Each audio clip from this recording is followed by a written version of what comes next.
Welcome back, ladies and gentlemen, to Collegiate R6. Today's matchup will feature Texas State and Central Florida. I am joined here with my co-caster, Poseidon. How are we doing tonight, buddy?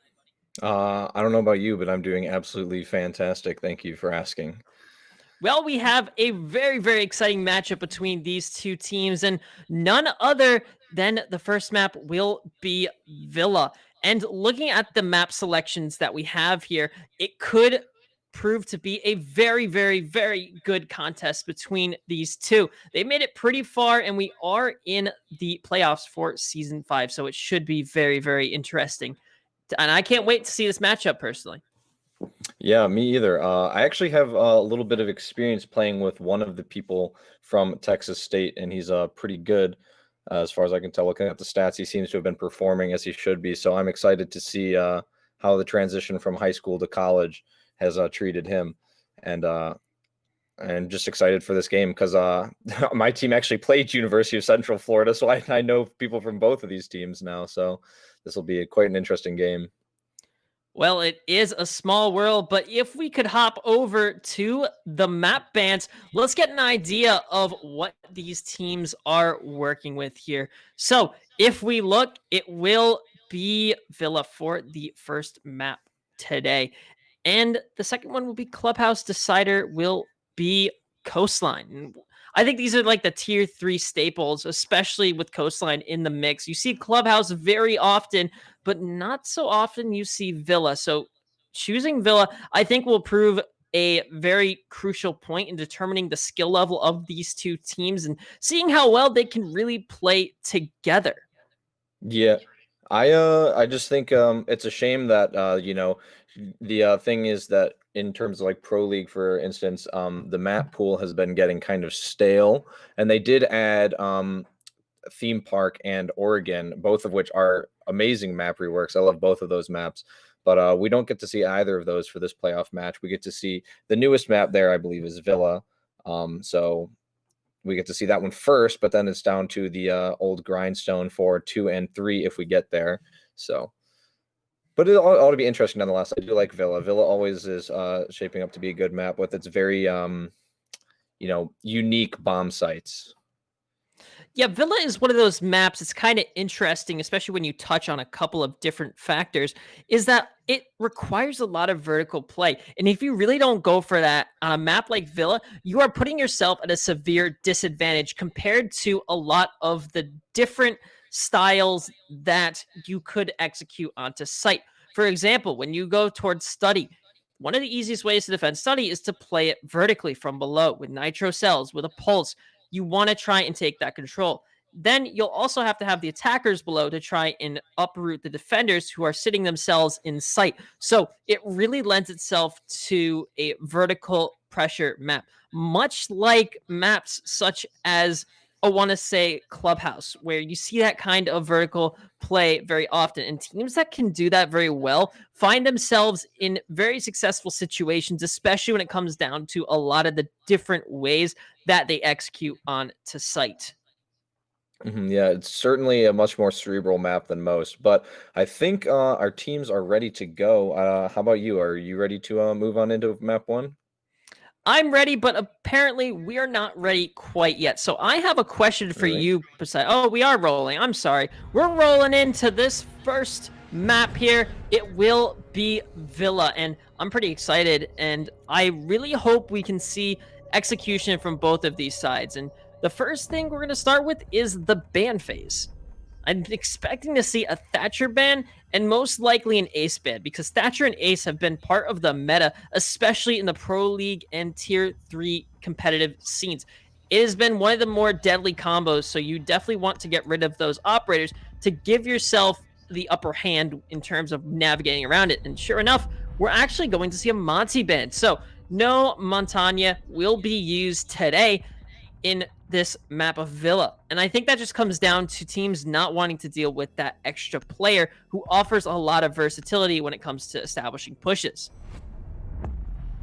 Yeah, no, Montaigne is definitely a super annoying operator to play against, and it kind of gives me, like, even though I'm not even playing, it's like a sigh of relief for myself that Montaigne is not being played because I just hate Montaigne so much. Although the new update did kind of mess with him a little bit. Supposedly he's not nearly as powerful as he was. He's still a very powerful operator, but he can be not as viable in certain situations, especially in a 1v1. So you won't see a Mirror Oro Mai here. Well, Mai, part of that utility soak meta where you pair him with a Jaeger, they can shut down an entire hallway by just hiding behind those deployable shields, and it makes it very hard to clear them. So the first site we are going to see is going to be a trophy and statue defense, which is nothing out of the ordinary, considering that this is one of the sites that benefits the people who stay on site. And it's one that we've seen grow in popularity compared to Aviator in games as teams have become more comfortable at working around that room that we call bedroom, and I want to say that closet, because if you can put somebody in closet, give them those deployable shields and try and hide behind them using that utility soak meta, it could really benefit you. However, in this case, it looks like we're going to see that drone denial very, very prevalent with the Mute and the Mozzie combo being brought here from Central Florida. Yeah, so sorry, I was messing with some things there. Yeah, no, this is definitely becoming a stronger and stronger bomb site to play with, because the roamers usually just go over towards the Aviator game side and play over there anyways. So it's kind of like, you hold the entire upper floor except for the master bedroom. You kind of just let them have that, and then and the bathroom, and then you just hold everything else, and it all falls into place. 10 seconds remaining. Now, something interesting that we are seeing is they're bringing a Legion and a Maestro, and these operators work specifically well for each other, considering that they really just stall time for the attackers. So it will really be up to Texas State to try and flush out and make the defenders uncomfortable on site. Now, one of 3 ways they can do this is they can try and push through study, take a south to north take, or they can go for a master bedroom take and try and push through closet. You also have the option of trying to push from 90, but it's not always necessarily the most advised. Yarm, he's going to be spotting out one of the Maestro cams down the hallway by 90.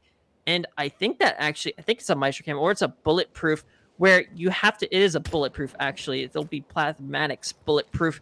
And this is a smart play. You have that bulletproof camera, and basically a spot where they can't really run up and destroy it. You have that hatch destroyed underneath it. So that's actually one of probably the best uses of the bulletproof camera or Maestro cams that you can have, where you force the attackers to use utilities such as frag grenades or Zophia's impacts in order to dispense of it. We see the breaches come out here, and Tri Brothers is going to be barrel stuffing close on Aviator Door. He's going to take some shots out of the Zofia of Schultze, but he will escape out of that with 25 HP to his name. Now rotating down towards 90, trying to challenge the Jaeger here inside of bar. He will be up for a challenge. As Plasmatics is slowly trying to spray away and chip away at that wall and get the attacker, who is Schultze, at the top of main stairs. He is droned out, though, and that could prove to be problematic. Does have that ADS to his name. He's going to swing with the shotgun. He'll find one above. Can he find a second under the Nomad? But he doesn't. Plasmatics is going to swing as well. And this push through study is starting to fall apart for Texas State as Central Florida sweeps up a 5v2 situation. It's all up to Eero and Schultze. But Schultze is going to fire back and find that refrag onto Plasmatics. But it's still a 4v2.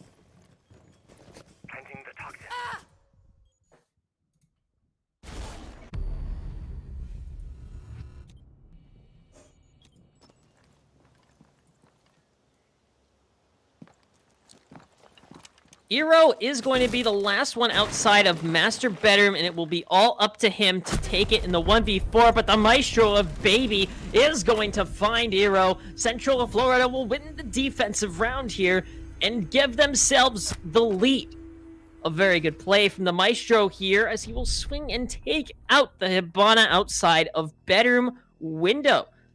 That was a really good push from the attackers, but the defense in the extended hold inside of Aviator in games proved to be too much for them to handle. It was going to be up to the Mute barrel stuffing with that Mossberg shotgun in order to stall any types of pressure that was being put on from Texas State. So early, it will be a lead for Central Florida as they do take trophy and statue. Now moving over to Aviator in games, where they will have to face the challenge again of that potential study push from Texas State? Or will they opt for that bedroom side push, which we've seen a lot of people go for?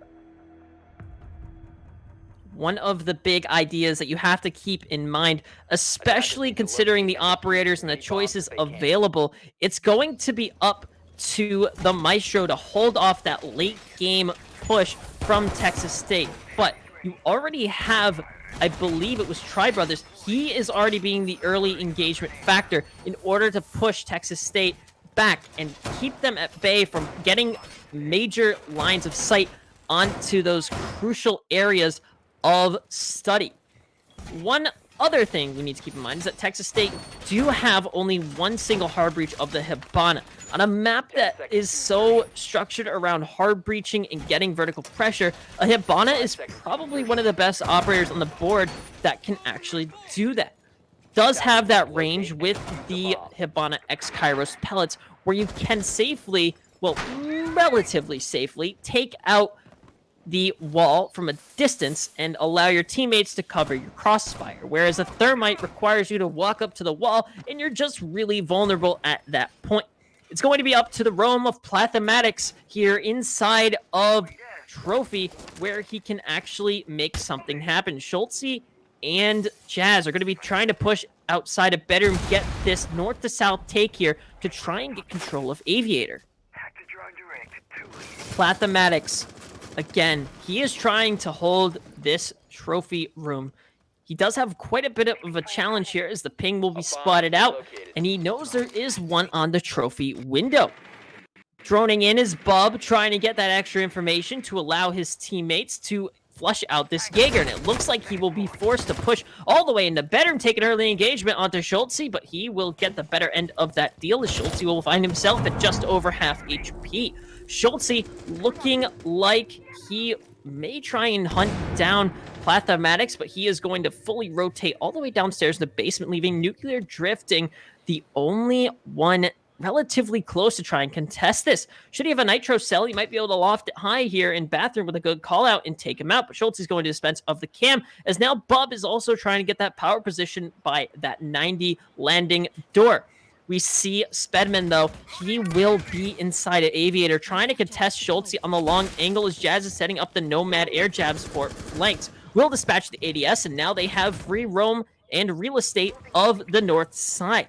Tri Brothers on that Maestro cam, again, near that hatch, so they cannot dispatch of it. Schultze trying to push down. He will dispatch of the Maestro cam as he will now attempt to challenge the long angle.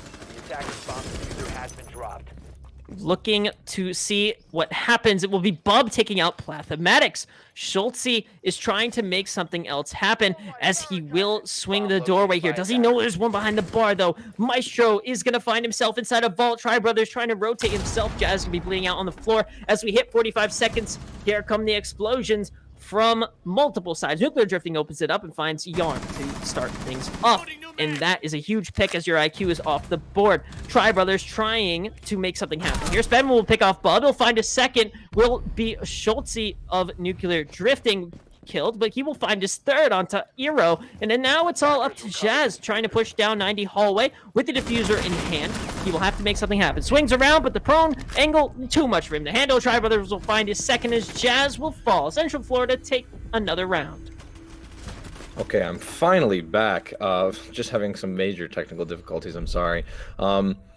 So I just now started to be able to see that. Yeah, it looks like things were going decently at first for Texas State, but then all of a sudden the defense inside the site was just winning their gunfights, and that just ultimately, led to less and less attackers being left alive, and Central Florida winning that round. Now, this isn't the end, obviously. The 2-round losses on attack is not the end of the world for Texas State. This is Villa, after all. The ideal scoreline on Villa would be 4-2 in favor of the defenders, because it's a pretty defender-sided map. So the defenders winning round 1 and 2 makes sense. Those are the rounds, you're supposed to see the defenses, and then you adjust to them in the future as if you're a good attacking team, and then you just win kitchen dining room because it sucks and you can win it as an attacker. So that's generally how the defense and attack plays out on Villa. So I wouldn't be surprised to see Texas State put up a little more fight on this site. And going back to the previous ones after this, there's a chance that they could win if they're adapting well enough. Well, I guess we'll have to 10 see. seconds left before insertion. Villa is one of those maps you have to be very careful about when trying to take vertical pressure, because especially on a site like Kitchen, verticality from nitro cells and shotguns can really bite you and come back to haunt you if you aren't careful. And looking at the lineup from Central Florida, it doesn't seem like they will be utilizing any of those nitro cells, and it will just really be up to the vertical pressure from the smoke trying to shoot through the floor. Now, seeing what Texas State have been doing with the intel and the pushes that they've had on attack, I want to say as of late in the last 2 rounds, it's really just come down to them failing to execute on the final 30 seconds, where Central Florida is just in a better position to get those extra angles. Yarn's going to be entry droning his teammates here, looking into stature, trying to get any intel that he can. Plathematics is now going to find himself again in trophy room, rotating towards the 90 hallway, making sure that there is no quick push here, but he will get droned out and his position is now known. It will be up to him to try and challenge the rest of Texas State, who are desperately trying to hunt him out, but he's going to find himself in Astro by the desk. 2 minutes left, and a lot of time is still left for these attackers to make something happen, but Sophia's gonna quick peek, and a beautiful shot from Schultz will find Plathematics, and that is an entry frag that is much needed from Texas State. Nuclear is gonna find himself on landing, looking out towards the trophy window. Attempting to take the shot on the gridlock, sees a bit of his head, but will not be able to connect, but eventually does. Yarn will fall, and Nuclear Drift will find that, rotating back through Aviator after getting the crucial pick, and now it stalls Texas State in their momentum just slightly. But here comes the vertical pressure I was talking about, which is so crucial on a map like Attackers have Kitchen, located a bomb. a map like the Villa, and a site like Kitchen, excuse me. Yeah, looks like they did bring the sledge and breaching charges on the Zofia to open up as much of the ceiling as possible. So there's a nice pick from Schultz earlier to pick up that kill on Jaeger, but the refrag did happen. But now it's an even 4-4 because of that. Nuclear Drifting will be watching the bottom of red stairs to prevent any quick, uninformed push down the stairs. But it looks like Jazz is going to be droning it out, and Nuclear Drifting will be spotted. Going to continue the drone work if the drone is not quite dead. Going to go into sight and try to find out where the defenders are playing for Bub and Schultz, and everyone else is still upstairs. Nobody has been found out through the floor yet, but Beiji is taking a few shots with that LMG in hand. Lots of bullets to use there. Still not much has happened. Less than 30 seconds left in the round. Bub still opening up holes. It's still a 4v4, and Texas State is running out of time, and you don't want to be pushing into 4 defenders. Bub is going to fall to Beiji as he tries to drop through the hatch into Laundry, and now it is a 3v2 for the attack. Everybody's still outside the site. Mozzie going to be playing in Memorial. He's going to take out Jazz, and now he will also take out Ira with a nice headshot, and Tri Brothers takes out the last player, the Zofia of Schultz, and University of Central Florida is going to win round 3, running the gauntlet of all 3 defense sites, and now they get to go back to where they started, which is a trophy statuary. That's not necessarily a terrible position to be in. You find yourselves 3 rounds up and a 3-round lead, especially on a map like Villa, which can really just alternate rounds. UCF is looking absolutely unstoppable here on their defense, and that is not to be said super lightly. Texas State has been struggling to try and really push and put themselves at an advantage, but a lot of times it just doesn't come down to the overall, I want to say, execution that is absolutely necessary in order for these guys to play.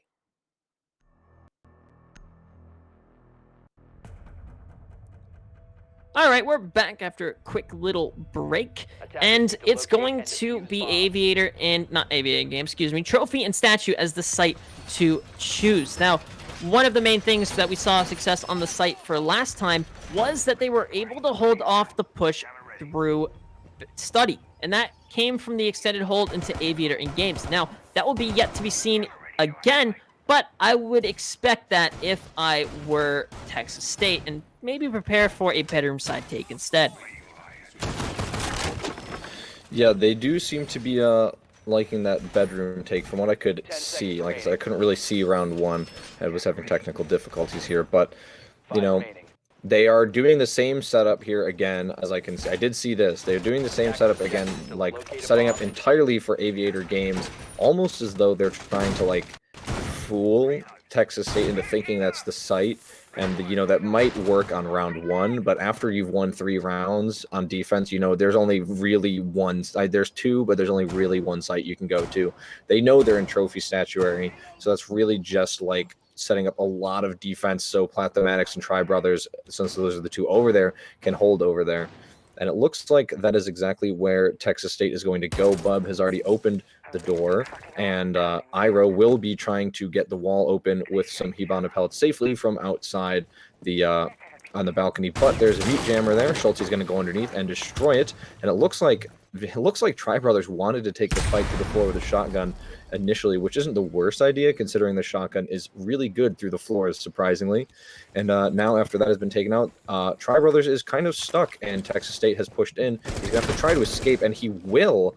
Bob looking away at the wrong second, like kind of leaning and crouching directly into the reinforced wall. Plathematics is going to drop into the first floor bathroom, and now the roamers are gone. Yarm going to be making his way up to 90 window. They're very close to Plathematics, but he didn't even realize it. Nuclear drifting now will be coming underneath with the pulse. He might be able to find himself a kill with the nitro cell if he's fast enough. And we watch. He is still got the nitro cell in pocket. He's got it out now. He's throwing it. And he's waiting to see if somebody's going to go walk back over it, and it looks like they just might. He's going to blow it. It will not catch any attackers, though. He was hoping they'd walk over it, but actually Jazz is on the other side of the wall, so it wouldn't have killed him there.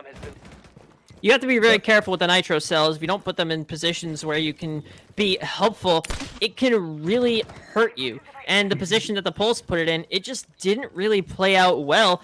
If the shrapnel was on point there and he got a little bit lucky, Abana could have easily died, but you just have to really place your nitro cells and use your intel very wisely. Now just under a minute left to play. It will be Nuclear trying to take the fight onto the Zofia, but Schultz will get the better end of that. But you in the foot will be a very, very tough situation, as now the location of the Zof is known. Schultz will now be in an area where he is not necessarily super helpful. Bob will be eliminated by G, the Maestro, and now we've ticked just over 30 seconds left to play. Schultz trying to take the fight onto the Maestro inside of bedroom. Iro is also trying to pinch out here, and he will find the Maestro.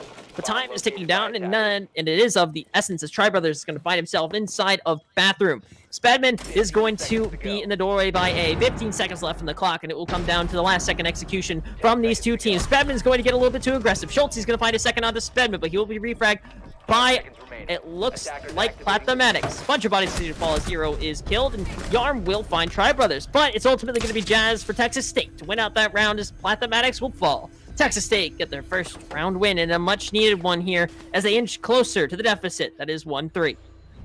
Yeah, see, that's exactly what I was talking about. You know, they've already seen the defense once. Now they come back and they play it again, and they've won it this time. It was starting to get a little close there at the end, but some really great gunfights and some really great team play as well. You know, pinching Bay G, the Maestro, in that corner right there by the master bedroom door. Don't know how he ended up stuck there, but that was not the place you want to find yourself.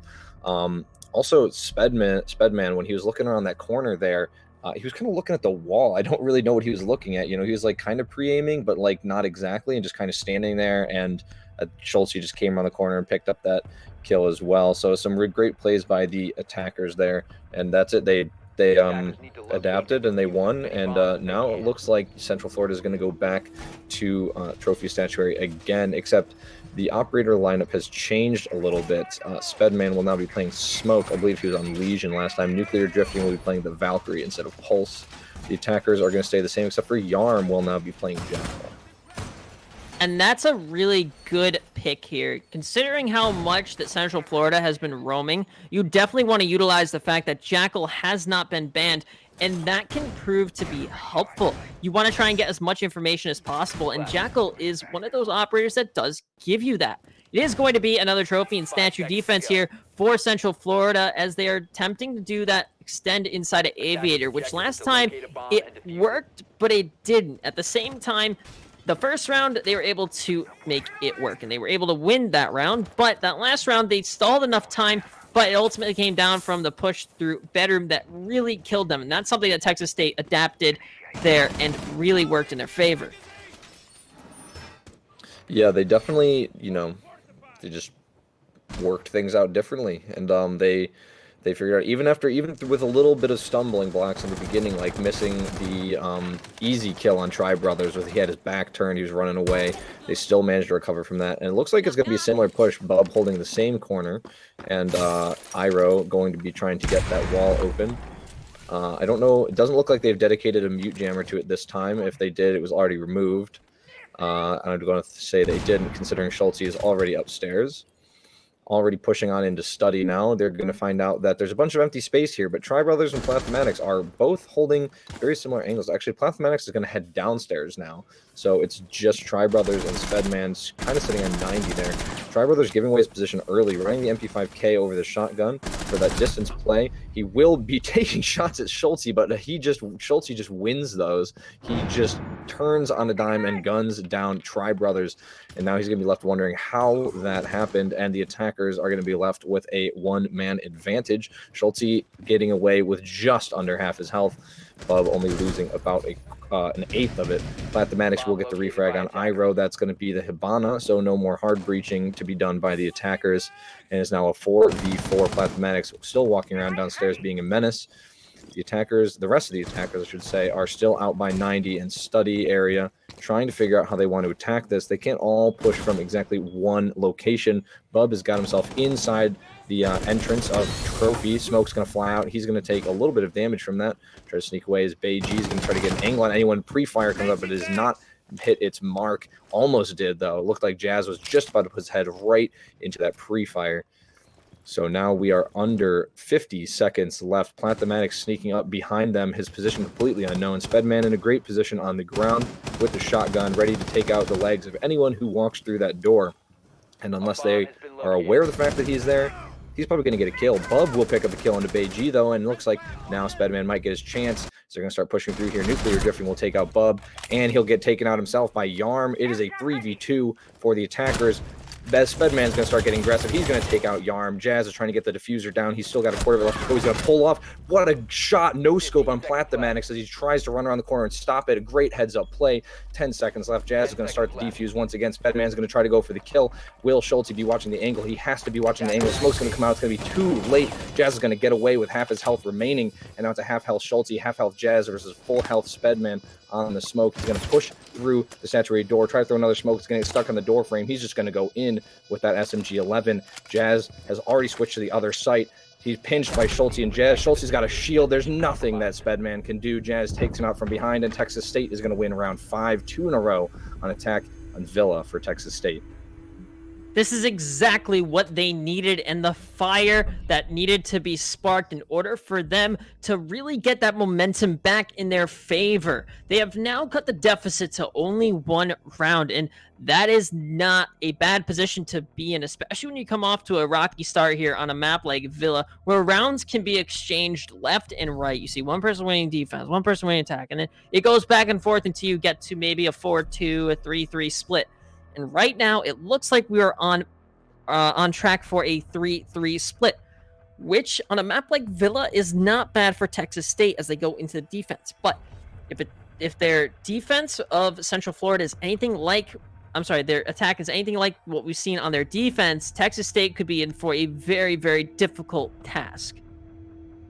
Yeah, well, I mean, if Texas State wins this round, that's even better for them, because like I said, they're actually going to go back to the kitchen. I'm going to interrupt what I said. They're going back to the kitchen now, because not even going to try Aviator Games, going right back to the kitchen. Interesting.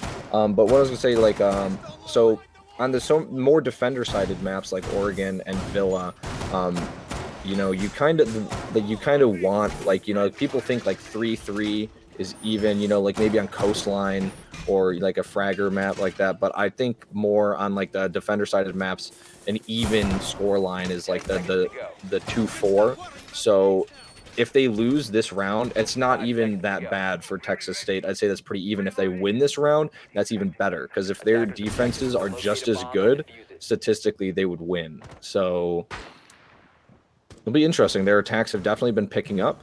As you can see, Schulte is 5-4 and has been winning his gunfights, so he's really carrying on the attacking effort here as hard as possible. Some late reinforcement, but fast reinforcement being done up there on the top floor. Nuclear Drifting also having a lot of kills. 7 and 2, really trying to hold down the fort for the defense there. And this is a really good setup if you are Central Florida. You've realized that you've lost Trophy twice, and Aviator isn't necessarily your most comfortable site, so the next logical option would be to go into Kitchen, where last time you were able to really handily just dispatch of the attackers when they really push that upstairs hold that you have. Now, if we look, Pathematics will find himself yet again upstairs as the solo roam, trying to hold off as many people as possible. And these solo roams, you have to be very, very careful, because if you get pushed by an entire team, you are dead. And if you don't have a teammate there to get your refrag, then basically the time that you wasted in a life that is gone is just not necessarily one of the better ones. Pathematics trying to rotate here, down red, realizing it's not worth his life to risk upstairs, as now it looks like Texas State will have free roam of the top floor. Yeah, it looks like they got upstairs control a lot faster than before, with less damage to their health and man advantage line. And Schulte is going to win another gunfight there against Pathematics. So there is a pick. 1 minute 30 seconds in. Down goes the Jaeger. That is the roamer. He didn't go all the way away. Nuclear Drifting is going to be playing at the bottom of red stairs here in the basement, trying to hopefully catch somebody off guard. But nobody's pushing that way just yet, as Texas State seems to be relatively satisfied with their control of the upstairs. I think Iro might have thought that was an enemy drone. He's going to hop in, and he will take a lot of damage from Nuclear Drifting, but he's not going to go down. Nuclear Drifting and Iro both at half health now. I'm sorry, a quarter, both at the same. And they're going to run away from each other. Iro going back to see if Nuclear Drifting is going to take that gunfight, and he's not. He's gone all the way to a different staircase. He's trying to escape his fate. Less than a minute, 40 seconds as a matter of fact. All 5 attackers still alive, 4 defenders left, but they have to push this site, which is being held down like a French bastion. It's impossible to push this as it is now, and you still have somebody off site. Spedman and Nuclear Drifting, sorry, went back up to the pantry. Spedman's going to come up behind Bub, take out the sledge. Down goes Iro from a Maestro camera. Now you really have to remove this lesion and push the site. 13 seconds left. Time is ticking down. Schulte's got his back turned to Spedman. I don't think this is going to end up going very well. Yarm taking damage from the Maestro camera. Jazz and Yarm trying to push this. Schultz is trying to find this lesion, but he just can't do it. He's going to push the site now. All the attackers slowly losing health, and they lose on time with still 3 attackers left alive. And that is going to be a 2-4 split at the half here on Villa. And again, this is something you have to keep in mind that Texas State has really failed to execute, is their last minute, last second pushes. They have the control that they need, but it's just not enough where they can get onto site, get the frags that they need. And this is killing them. And that's why they're going to find themselves down 2-4 here on the split. They could have won that last round if they didn't waste so much time focusing on the roam clear. Whereas if you just focused all of your players pushing to site, get that vertical control, get those picks that you needed, then yeah, you would have effectively been able to cut off Central Florida and the way that they have been playing. Now, not necessarily speaking, it will be Texas State on the defense here, and there is no better way for them to regain their momentum than on the defensive side. Now, they are feeling very comfortable, and they will find themselves in Aviator end games, and I kind of like this play. The setup that they're running, they have that Malusi and the Goyo at their disposal, where Malusi has been part of the meta in terms of just slowing it down. And we did not see Central Florida even think about using Malusi, and I don't know if that was just part of the game plan or if they didn't want to adapt to it, but this Malusi is definitely going to cause some problems for the attackers. Yeah, Malusi is definitely one of those operators that you really have to add to your lineup as fast as possible. She's very, very strong, you know, unlike, even though she lost the T5 SMG, you know, unlike Warden, who is not very strong, and, you know, you could pass up on Warden unless you want to add it to like some very niche strategies. Malusi is very good at everything, killing, utility. She's got it all. So yeah, it's no surprise that Texas State's going to bring her. Some late reinforcing being done here by Iro, but it looks like he will get it off anyways. All the roamers getting out of sight if they want to now. So yeah, just a little bit of a slow start there for both sides.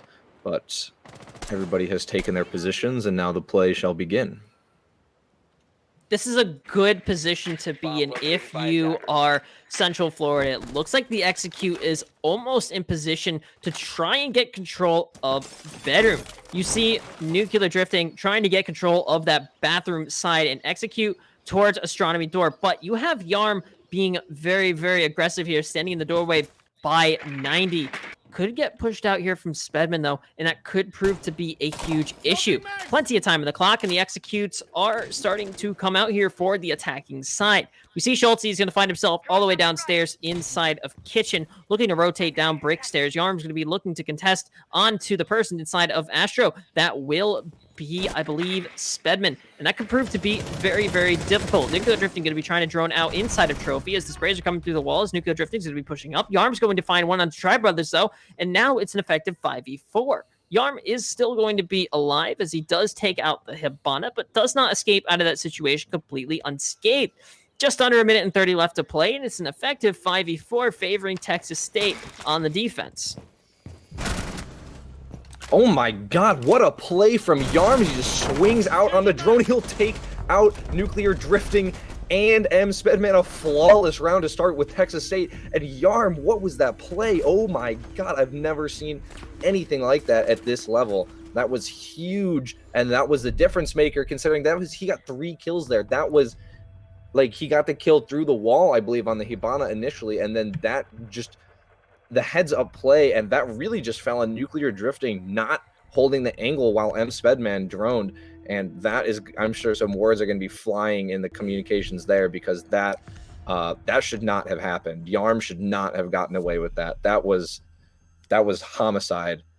And that play right there, along with some assistance from Schultz, is going to win them the round. Their first round of defense, flawless, a great way to start it. Now they're going to move to trophy statuary. What's interesting is the operators are going to stay kind of similar, but the people playing them is going to change. I like that last round, but you cannot let the Goyo of Spedman get away with what he just got away with, which was get that flank off. And that is why you have drones. That is why you have people in position to try and stop those aggressive plays. But sometimes they're just a little bit unexpected, and they can catch you by surprise. It's exactly what Spedman did to the entirety, mostly half of Texas State, and Texas State did to Central Florida, excuse me. And it does not work out all that well. You just have to be careful and watch out for those aggressive plays. And I think I screwed up and mixed up the players, but the idea is still the same. You should not allow those easy, aggressive plays, and sometimes they work, but most of the time, they're a little bit ill-advised. Interesting setup here from Jazz. If you kind of look, he's got a deployable shield inside of bathroom, and he's shotgunning out the wall of closet, walk-in closet, where we see the extended hole from Schultz inside of Aviator. Now, most of the time, you only see teams do the extended hold into Aviator in games, but you see all of these holes in the wall. They are looking to try and make a statement here and get these frags. That is what the holes in the walls are here for, and that is just to deny areas for the attackers. But you got to remember, holes work both ways here in Siege, and you have to be very careful, because if the offense is able to drone you out and realize that you're not watching one of the holes that you made, you could be in a world of hurt. Yeah. But holes for like anybody that's a player that, maybe like not as confident or not as brave, they will definitely slow them down, because there's a lot of holes. They have no idea what's going on. Yarm, though, completely trapped in the basement. Spedman and Plathematics are going to go chase him down on either side, and there's a air jab on the other side. So Yarm's going to have to win these gunfights if he wants to get out of this alive. Not looking likely. He is going to take up a nice little hidden spot there inside of art storage. 3 people coming to get rid of him. This is a huge time waste. Another great play from Yarm. He's going to swing out. He's going to miss the player pushing into art storage, though Nuclear drifting will get his revenge and take off Yarm's head.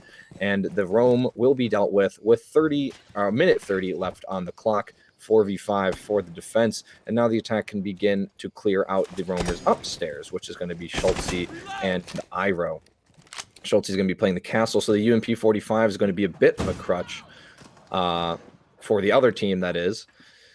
And he's going to have to rely a little bit on Bub, who's on 90, to help out with any... Sorry, not Iro, Bub, to help out with any extended gunfights, you know, the UMP just isn't that great, especially when you're up against Zophia's AR. But yeah, just like that, Spedman will take off Schultze's head. UMP only landing 1 bullet, just fires too slow. Spedman will be dropped down to 2/3 of his HP. Schultze will lose that gunfight. Now it's a 5v3 for the attack. They have to get through Jazz, Iro, and Bub to get a team wipe to win this site. So let's see how they do it. Bub's getting ready to attack here, but he's going to miss too many shots on Plathematics, who will be dropped down to 1/3 of his HP, and now it's all on Iro and Jazz. Iro will do a lot of damage nuclear drifting, but he is still standing, or crouching rather. Somehow he will end up getting dropped, though. Not quite sure from where. Jazz, Iro still full, but nuclear drifting will get picked back up. And now 5 attackers pushing on to the site. And Tri Brothers will lose all of his health and go down. Beiji is getting the plant down. Jazz trying to confirm this kill, but can't quite do it. Iro going to pick up nuclear drifting. Beiji still getting the plant down. Iro's going to rotate around behind, but he will not be successful. Plathematics was ready for that, and he's going to pick him off. Now it's all Jazz. He's going to get taken out by Spedman, and Central Florida is going to win their first round on attack. Second round of their attack overall, bringing their scoreline just a little bit higher. I find it very interesting that the attackers won that round, considering they had to clear 3 different roamers. You saw nuclear drifting. He was trying to chase down Schultze all the way downstairs inside a wine cellar. And usually when that happens, they've already wasted a ton of time. But no, they still had 1:30 left to work with. But there was still the pressure inside of Aviator in games from the extended hold from the castle. And I believe it was, who was it? It was Jazz? It was some, I don't remember who exactly was playing Castle, but they spent a lot of time, but he got a little bit too aggressive and tried to peek the Zofia, but Zofia has the better weapon in that case, as you were talking about. The UMP still not able to land as many shots, and the fire rate to boot just does not really prove favorable as the better weapon.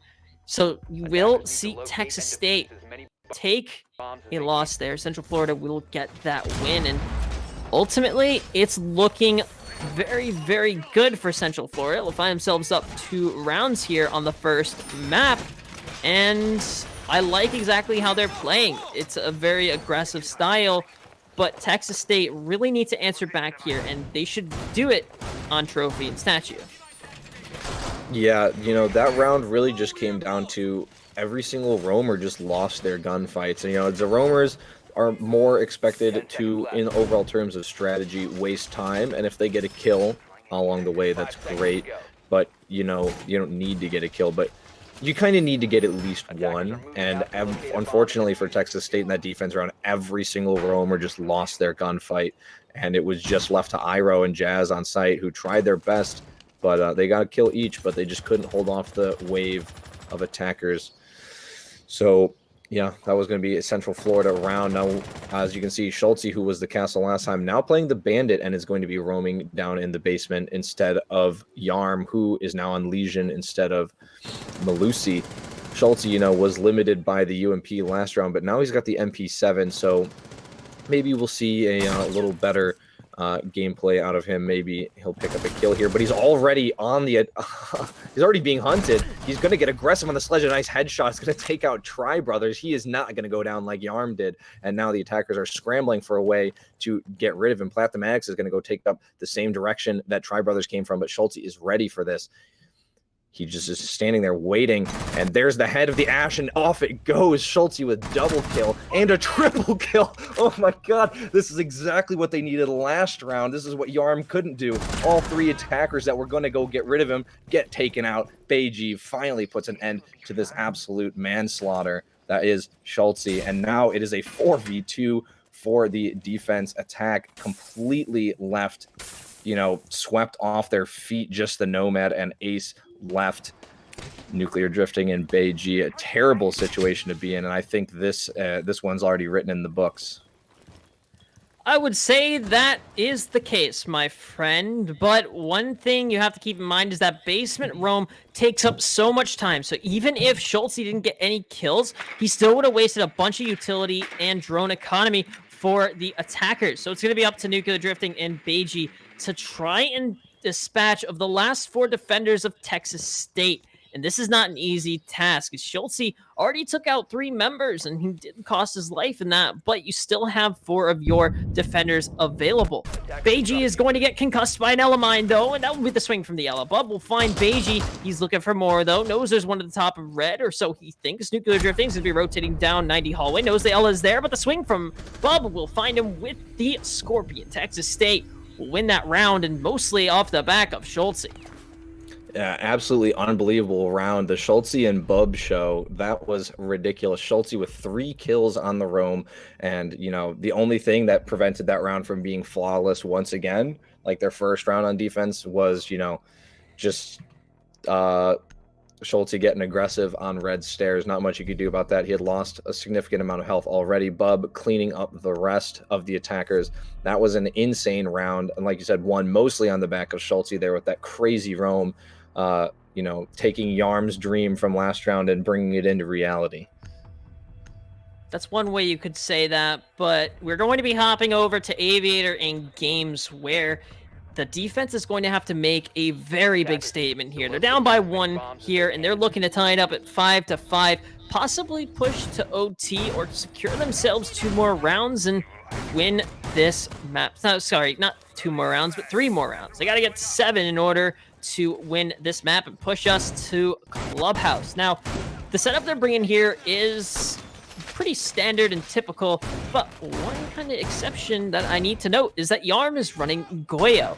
Now, Goyo is one of those operators you have to be very, very, very careful with, because in the right hands, he is an absolute menace. In the wrong hands, he is absolutely useless, and he can actually hurt your team. You want to put your Goyo shields in spots where they will benefit you as a defender, but if the attackers get control of it, it will not hurt you.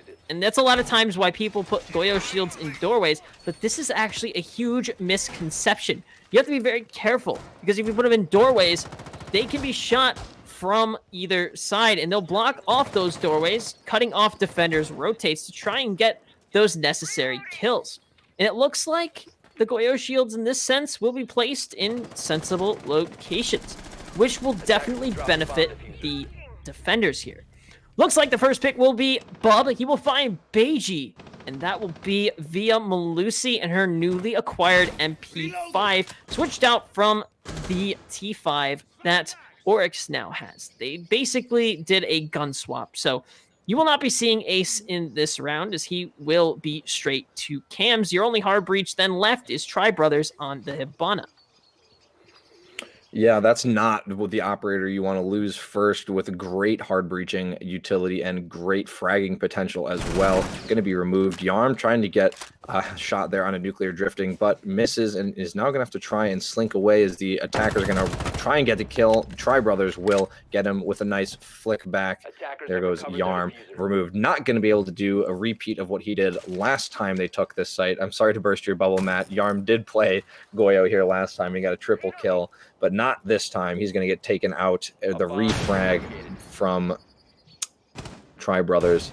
And now it's going to be left to Bub here to hold down 90. He's the farthest one off of site here that can hold down 90 well. He's afraid that somebody's going to come to the 90 window, so he's going to fall back. And that fear is well placed, as Tri Brothers is looking to go for 2, but he doesn't quite know exactly where Bub is. So he's going to circle around. He's going to get back down on the roof. Drone will spot out Bub, so his position is now known. He's going to fall back behind the Goyo shield. And this is the brilliance of this Goyo shield right here, is now they know the push is not happening from main stairs. Platomatics on 90. So now if they try to push, if Platomatics tries to peek around or Tri Brothers swings in, it might be a free kill for Bub if he's able to land a shot. And it looks like he's going to have to get ready to do this. Platomatics is there. The tracers are flying over. Bub knows. He just has to find the right moment. And that's the hardest part. Those slits in the shield there, very good at, you know, telling you whether there's somebody there, but it's very hard to see through them sometimes. And it will be up to the last 30 seconds from the execute from Central Florida, as the toxic canisters from the smoke of Bub, excuse me, not Bub, Jazz, will be yeeted towards the landing here. Eero on the Maestro with the Alda in hand. Plasmatics opens things up, finds Bub. Jazz will fall as well to Tri Brothers. Another one will peek, and that will be a bunch of bodies falling. Schultz will find 2, but ultimately it will be a 1v2, as Tri Brothers and Spedman will be trying to take on Schultz. They'll have to get the plant down, and Tri Brothers is going for it with a cover. Looks like he spots one, but it will be Spedman. Finishing it off here is Schultz will be eliminated. Central Florida will win that round, and they will inch ever so closer to victory on Villa as they hit 6-4. Yeah, it seems like for Texas State's defense here, it's really just going back and forth. Central Florida have won 2, and Texas State have won 2, and not back-to-back. So they're really going to have to – Texas State's really going to have to iron out their defense if they don't want to lose here. They're going to have to win 2 to bring it to overtime. And a great attempt there from Schultz, getting aggressive on main stairs, picking up 2 kills, but ultimately his health and a lack of options to make it back into sight really lost that round. I think they didn't really expect that push, into vault there, and that might have also killed them, because after the vault got opened, every single defender except for Schultz just hit the ground and died. So they're really going to have to work this out harder, especially since they really had time on their side. They had a pretty decent man advantage for the defenders to have at that time bracket, and it just all fell apart. So we'll have to see if they make it any better here. You'll have to be very careful about how you execute onto site, especially when that Goyo is on the board. It does make things very, very difficult for those late game plants. However, Central Florida did a very good job at executing onto site. They didn't waste any time. They got the roam clears done, and ultimately it was just really an easy take for them. Now they'll have to deal with the Aviator and Games room setup yet again. Extended hold inside a trophy, potentially from Texas State, as they are looking to try and win 2 more rounds here and push us to OT. Meanwhile, Central Florida looking to wrap things up here with this last round, potentially, as we hit match point. They have been looking very strong here on the attacking side, and it is certainly shaping up to be a good matchup. We've seen multiple times that the execute from Central Florida has been very, very, very effective, though Texas State has gotten a couple of rounds under their belt that were just really well played out. Off the back of Schultz, who was doing absolute work for his team, he has to step up, and his teammates have to continue to do well if they want to succeed here. It will be the shield that Spedman is hiding behind. It's actually not Spedman, it will be Jazz. A little bit of mix-up with the overlay there, and I'm not sure if that could prove to be a problem. Nomad, it will be rotating towards the bottom of kitchen. 2 minutes left. It's still an effective 5v5. Yeah, I wanted to point out the fact that Schultz is 13-7. That's absolutely insane. Really putting in the work. Ace missing a little bit of a throw there from his Asalma, but I don't think that'll happen again. Jazz playing behind the shield here, trying to prevent any push into study, but there is somebody coming up main stairs, I believe. No, that's very misleading. I thought, by the way that Jazz looked, there was somebody there, but no, outside. Jazz thought the same thing too, though, so I don't feel too bad. Jazz will be trying to prevent this push in, and it might happen at any second now as the Ace is out there trying to get the wall open. Iroh will be ready with the swing as well in case is needed. They do have a shield here. There's eyes trained on it. That's going to be Tri Brothers going to be smoking it out, so Iroh will not be able to hold anything there. There is a hole in the wall. Spedman's going to get aggressive. Tri Brothers going to get aggressive. He will get taken out by Iroh, though. The pinch from Iroh and Jazz, and now they have lost their Capitao without an answer, and yeah, it doesn't look like there's going to be a refrag for this at all, as Schultz is going to add on the pain along with Bub helping him. He's going to take out Nuclear Drifting. Spedman will get the return kill onto Jazz, leaving that part of 90 open. Nobody behind the shield, but Spedman does not know that.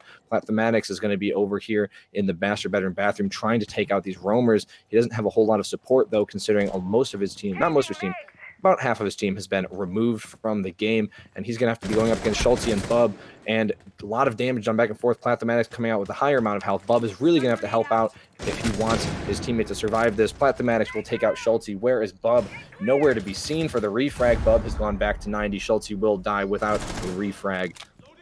3v3 for the defense and the attack.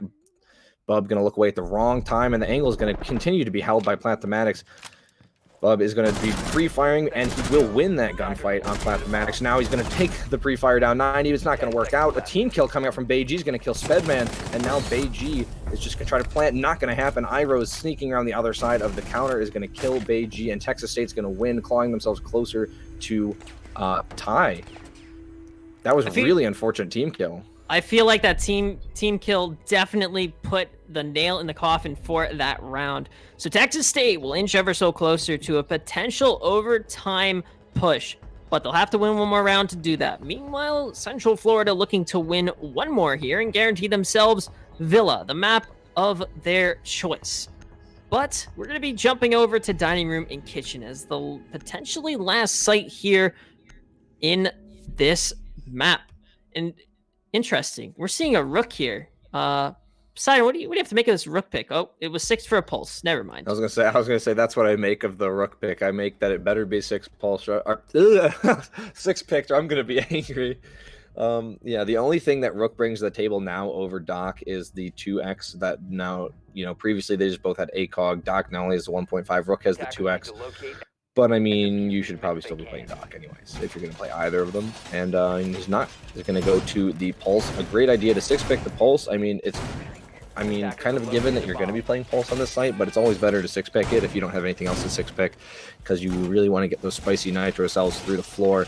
And there are 3 nitro cells to be had on this board. Could have been 4, but Bub is going to be bringing the impacts, which is interesting considering they do have the shotgun to make holes anyways. But I digress. I almost think the impacts are trying to impact trick on Laundry Wall, and that is probably one of the better uses of impact grenades that I've seen. Yes, they're good for making rotates, but they're also really good at dispatching Thermite, Hibana, and Ace charges through the tops of floors, and I think that's what they are going to attempt to do with those Malusi impacts, yet I could be completely wrong. But definitely, the 3 nitro cells are going to be something to watch for, especially considering how last time Central Florida really took that top floor control. Nitro cells are probably one of the best ways you can contest verticality, and especially on a map like Villa. I think I touched on this already. A site like Kitchen is absolutely beneficial to that nitro cells, because if you throw them up in the right areas, you can just get kills just purely based on luck. And if you have intel to help you, that's even better. But Schultz is going to be up here behind his Goyo shield, and he is holding on to bedroom window here. I think he might have seen one, and this could prove to be very beneficial if Schultz can peek up and get the kill. Eero is relaying information to his teammates via that heartbeat sensor. And now Schultz is going to rotate over to the corner of Statue, not trying to relegate his position. And Bob will find himself inside of Trophy. So you already have 2 people up here. Plasmatics is looking to try and clear him out with a gridlock, and the tracks have been dispatched, but ultimately hasn't done anything yet, and the time is ticking down here for Central Florida as the hold from Texas State team seems to be working very well. Blind scan is going to come out, though, from Tri Brothers, and that will allow Central Florida to push up just a little bit more. Yeah, they were really pinching on all sides to try and get rid of this this roam hold on the upper floor here. Spedman, Tri Brothers, Beiji all pushed in. Schultz has gone back down. Beiji taking a lot of damage from that nitro cell, and now Bub is going to be making his way downstairs too, going to be playing over in mud, so they're trying to hold so that the attackers pushing down will have to watch both ways. It'll waste a lot of time. However, the attackers still have quite a bit of time. Speaking of that, it's just over a minute now, and they have upstairs controller starting to open the floor. Looking very good, although we've seen Texas State in the same position. Iroh will finally land a nitro cell. The last one on the board is going to take out Nuclear Drifting. That is the Nomad. So no more air jabs being placed down if they hadn't been placed down already. Beiji still obviously very low from one of the initial nitro cells. And there's a defender in the basement. So they're going to have to remove that, as well as the defenders inside of living room and mud room. And, the Pulse, if he doesn't turn around, could be in a bad position here. Pulse going to get taken out, relaying the information that there's somebody there. Yarn will take out Beiji, putting that low health Ace to rest. Platomatic going to take out Jazz. 3v3 Now Bub taking quite a bit of damage. He's going to get taken out by Plathematics. A double kill for him. Now it's just Schulte and Yarm. If there's anybody you want defending your site from a final push, it would be these two. Yarm's got to make his way back to site, though. Spedman's dropping the diffuser, and now Schulte's going to have to push through and try and prevent this. He's going to get taken out by Plathematics, who's having a triple kill. In the smoke is Yarm. He's just going to push right through. He has no idea where anyone is, though. What is this play? He's going to knife Spedman. He's going to take out Tri Brothers. He's oh my a triple goodness. kill right now. If he gets Plathematics, he could clutch this. If he gets this last kill right here, this is absolutely crazy. Yarm, he's got to go for the defuse. Will he stick it? And it sounds like he will. Plathematics is going to peek out, but the Bandit's going to swing him. He's going to take quite a bit of damage, but time is not on the side. Bandit's going to get the kill right here, and he will. He'll clutch it out, and that will be a win for Texas State. We push to overtime. Wow, what a play from Yarm. That is unbelievable. I haven't seen anything like that in a long time. Pushing, he just pushed right through the smoke with reckless abandon. Realized there's nobody there. Turned around, knifed the Zofia. Oh my god, that was ridiculous. Quad kill for Yarm and the clutch to bring them to overtime. That's insane. Is not something you see every day, and that is Yarm stepping up when he absolutely needs to. And really, you got to be scratching your head if you're Central Florida. You have a 3v1 advantage and you throw it to somebody who's trying to knife people through smoke. Definitely got to be backtracking and back to the drawing board after that one. But nonetheless, we find ourselves in overtime. Yeah, that was just one of those strategies. Just throw it at the wall and hope it sticks. And Yarm just had absolutely no problem with just running in there. You know, throw out the fact, don't put it in your mind that if you lose this, you lose the map. Just go for it. And he just went for it, and dang. And now Texas State will get to start on defense here. So it's a great position for them to be in, considering, you know, this is one of the more defender-sided maps. So you really want to start on defense. The only downside is that Central Florida knows all your attack strategies from all the previous rounds, and it doesn't look like Texas State has any alternate defense strategies. So they're going to know exactly what's going on. So Texas State's really going to have to win these gunfights. But like I said, defense is a great place to start on Villa in OT. Getting control of bedroom is going to be a priority for Central Florida. Done it before. It really helps them when it comes down to those late round pushes. You want to have that north to south clear. And if you can effectively do that, it could absolutely play out very, very well. Now, we've seen Texas State and what they can do on defense. And if I am Central Florida, I have to be very, very, very cautious, especially with Schulte.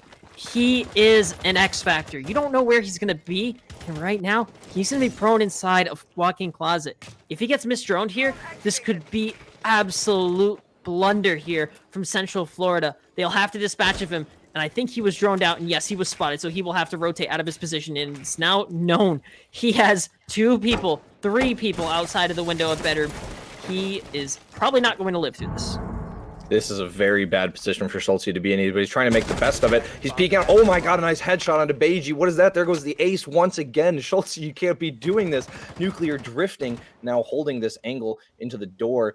If a nice pre-fire comes out or he hops out the window, he might be able to get the Nomad. They know he's in there, but like, you just have to win the gunfight. There's nothing you can do about it. Bub is there for the assists. He takes out Plathematics. What a way to start this round already. 2 attackers dealt with the flash flying in. Schulte is going to be completely flashed.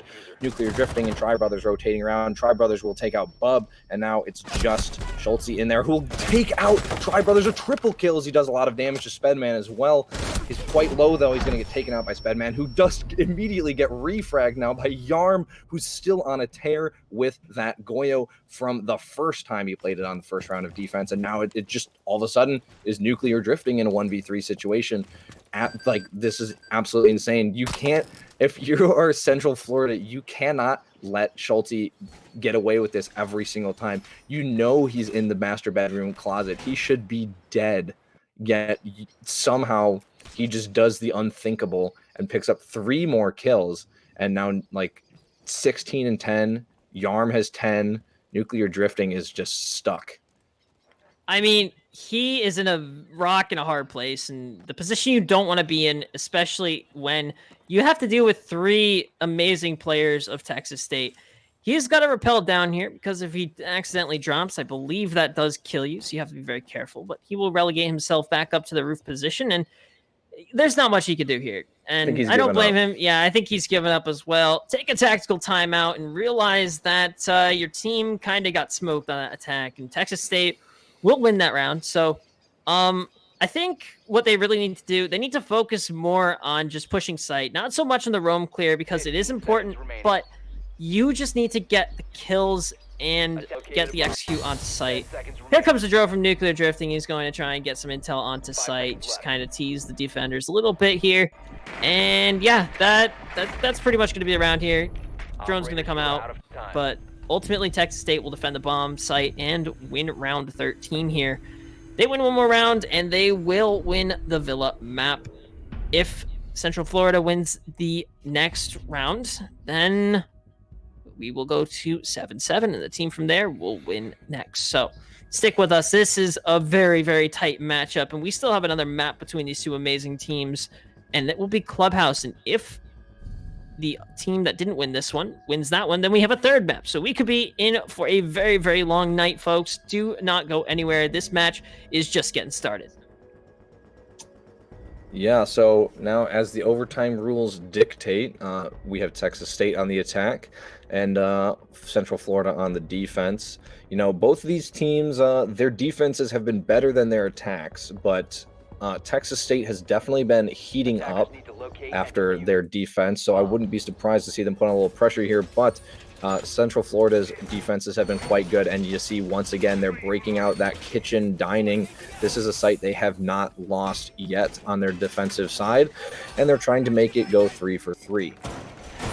So, you know, unless Texas State has somehow in the time on their defense worked out how to win this, or they've warmed up, you know, the last time they played this and lost it, it was because of time. They still had 3 attackers left alive, and that 6th defender time is the most dangerous one. There's absolutely nothing you can do about it 5 unless seconds you, left before insertion. you know, just happen to get good picks and move quickly. You have to move quickly, Attackers are moving and out to locate a bomb. that is the biggest thorn in the side of Texas State for their attacks right now, and it looks like Central Florida knows this, so that's why they picked that site. They're definitely putting themselves in an advantage going down inside of kitchen and dining. This is one of the sites that they were able to win last time, and even though it was off the back of, I believe, drifting last time, they're still in a very good position. Now, interesting, Yarm's going to find himself on Ying. He 6'd off of the Finca, and he's on Ying. And I don't know if this is trying to clear utility, if he kind of just wants the LMG, but he has been an X factor, and Schultze as well has been an absolute gunner. And at this point, you can say that Schultze is, by a matter of fact, the fragger of this team. Yarm, he's kind of the X factor. Like, he can clutch, he can also die at the same time, and he can get shot through the floor. It really doesn't matter because you never know what's going to happen with him, especially on a Ying, which is such a versatile and volatile operator. I'd be scared if I were Central Florida, because right now Texas State has 1 round under their belt, and they're looking to try and finish this here. Yeah, this is a completely different attack strategy from Texas State. They started in Art Studio, and now M. Spedman is going to be pushed out fast from in library, and that's where the problem arose last time, was that they let him stay in there. Plant-O-Matic's going to be taking up a nice position inside of Mud, though. Nuclear Drifting trying to circle around behind, but Texas State is not leaving anyone behind. They're all pushing up very quickly. I'm assuming Plant-O-Matic is going to be the first one that's going to be taking an actual gunfight with them, but no. Not going to happen. He's going to fall back as well. So maybe Nuclear Drifting is actually going to sneak up behind them. It doesn't look like anybody's watching behind, and the defenders keep letting them gain more and more ground. Nuclear Drifting not pushing up. So the attackers just gaining all this ground. They're just going for the first floor take. They do not care about the second floor. They don't think they need it. They're going to leave those guys up there. This could be very bad if they're not watching. Plant-O-Matic's missing his shots, trying to pre-fire, but Iro is smart, not going to walk back into that. Now they know that Plant-O-Matic is trapped in the basement. Where is Nuclear Drifting? However, he has got to be making his moves. He's circling around behind. Is anyone watching behind? They have the Nomad, but they have to know there's the air jab. He's not going to shoot it just yet. He's going to see if he can sneak by it, potentially get a kill. He sees the hole in the wall that somebody else used prior. He's going to try to line up the headshot, and he'll get it on Iro, and he'll take out Jazz. Absolute tragedy strikes as Plant-O-Matic adds on with a kill onto Yarm. How could it have all gone so wrong? It's just Bub and Schultze now. Bub is going to be getting aggressive here, but just takes off the scope at the last second. Bub gets taken out by Plant-O-Matic. Schultze with the immediate refrag, but it's going to have to be an ace clutch with 15 seconds left if they want to win this round and not go to maximum overtime, and that's just not going to happen. Nuclear Drifting is going to take out Schultze, and that's going to be the round. Central Florida wins their defense, and now we're going to the full maximum potential overtime here. And this is why you clear the roamers. If you don't do it, you're leaving yourself at a very, very big disadvantage. You allow the flanks to come out. I don't care if you have a nomad. Those air jabs have that audible warning and cue, so you can easily get rid of them or move around them, such as the Mozzie did, using a punch hole in the wall to take out 2 players from the attacking side of Texas State. But now we hit the swap again. Texas State will be on the defense, and now it will be Central Florida on the attack for what is potentially the final round. I think it is the final round, too. Yes, this is the final round. And the silver lining of the super long game for Texas State is that, once again, they get to play defense. However, they don't get to go back to Aviator games. They have to go to Trophy Statuary. So this seems to be their secondary site. So we'll have to see how this goes for them if they're ready to hold it. Looks like everybody's taking their comfort picks that they've been playing on UCF, so this last round is shaping up to be quite the slugfest. And honestly, knowing these two teams, how evenly they're matched, I looked at the stats, just about everybody's CR6 rating is identical from both these teams. As you can see, you know, the playing, they're 7-7, so they've got to be pretty close. But this honestly could go either way. I really don't know who to think could win this. It's a 50-50 at this point. It really comes down to just who wants it more at this point.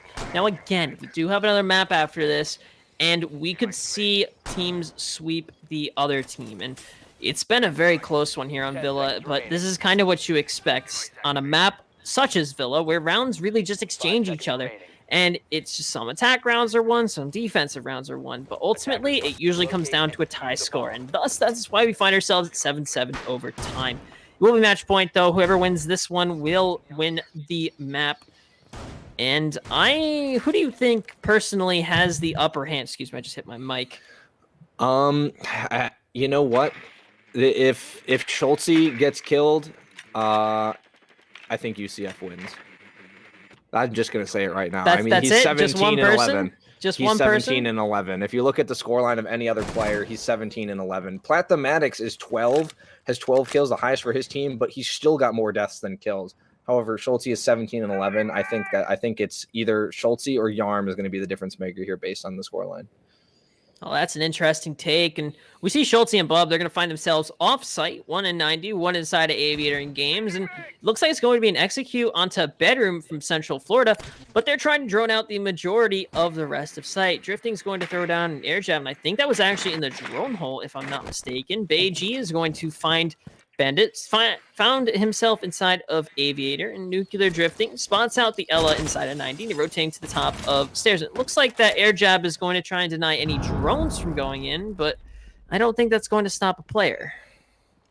Yeah, I think that's meant to blow back the Ella maybe from inside the drone hole, but it's on the outside. It's on the outside. Oh. So that's why I'm just a little bit confused. But Beiji, you see, so look at the air jab. It's just like, yeah, I it's think just he on missed. the drone hole. I'm guessing he missed, but minute 25 of the clock, and it's a 5v5 still. No bodies have fallen yet, and some damage was given onto Tri Brothers, but ultimately nothing too much is happening in terms of action. It's going to be a full roam clear, it looks like, from Central Florida. Jazz is going to be taking quite a little bit of damage here inside a bathroom and closet, where you have the not Ying. I think that's actually Gridlock outside of the bathroom here, near where Jazz is playing. He's watching all of his angles, though. Notice one of the rappel, sees a hand and starts to spray towards it. Plathematics is trying to creep up Astro stairs.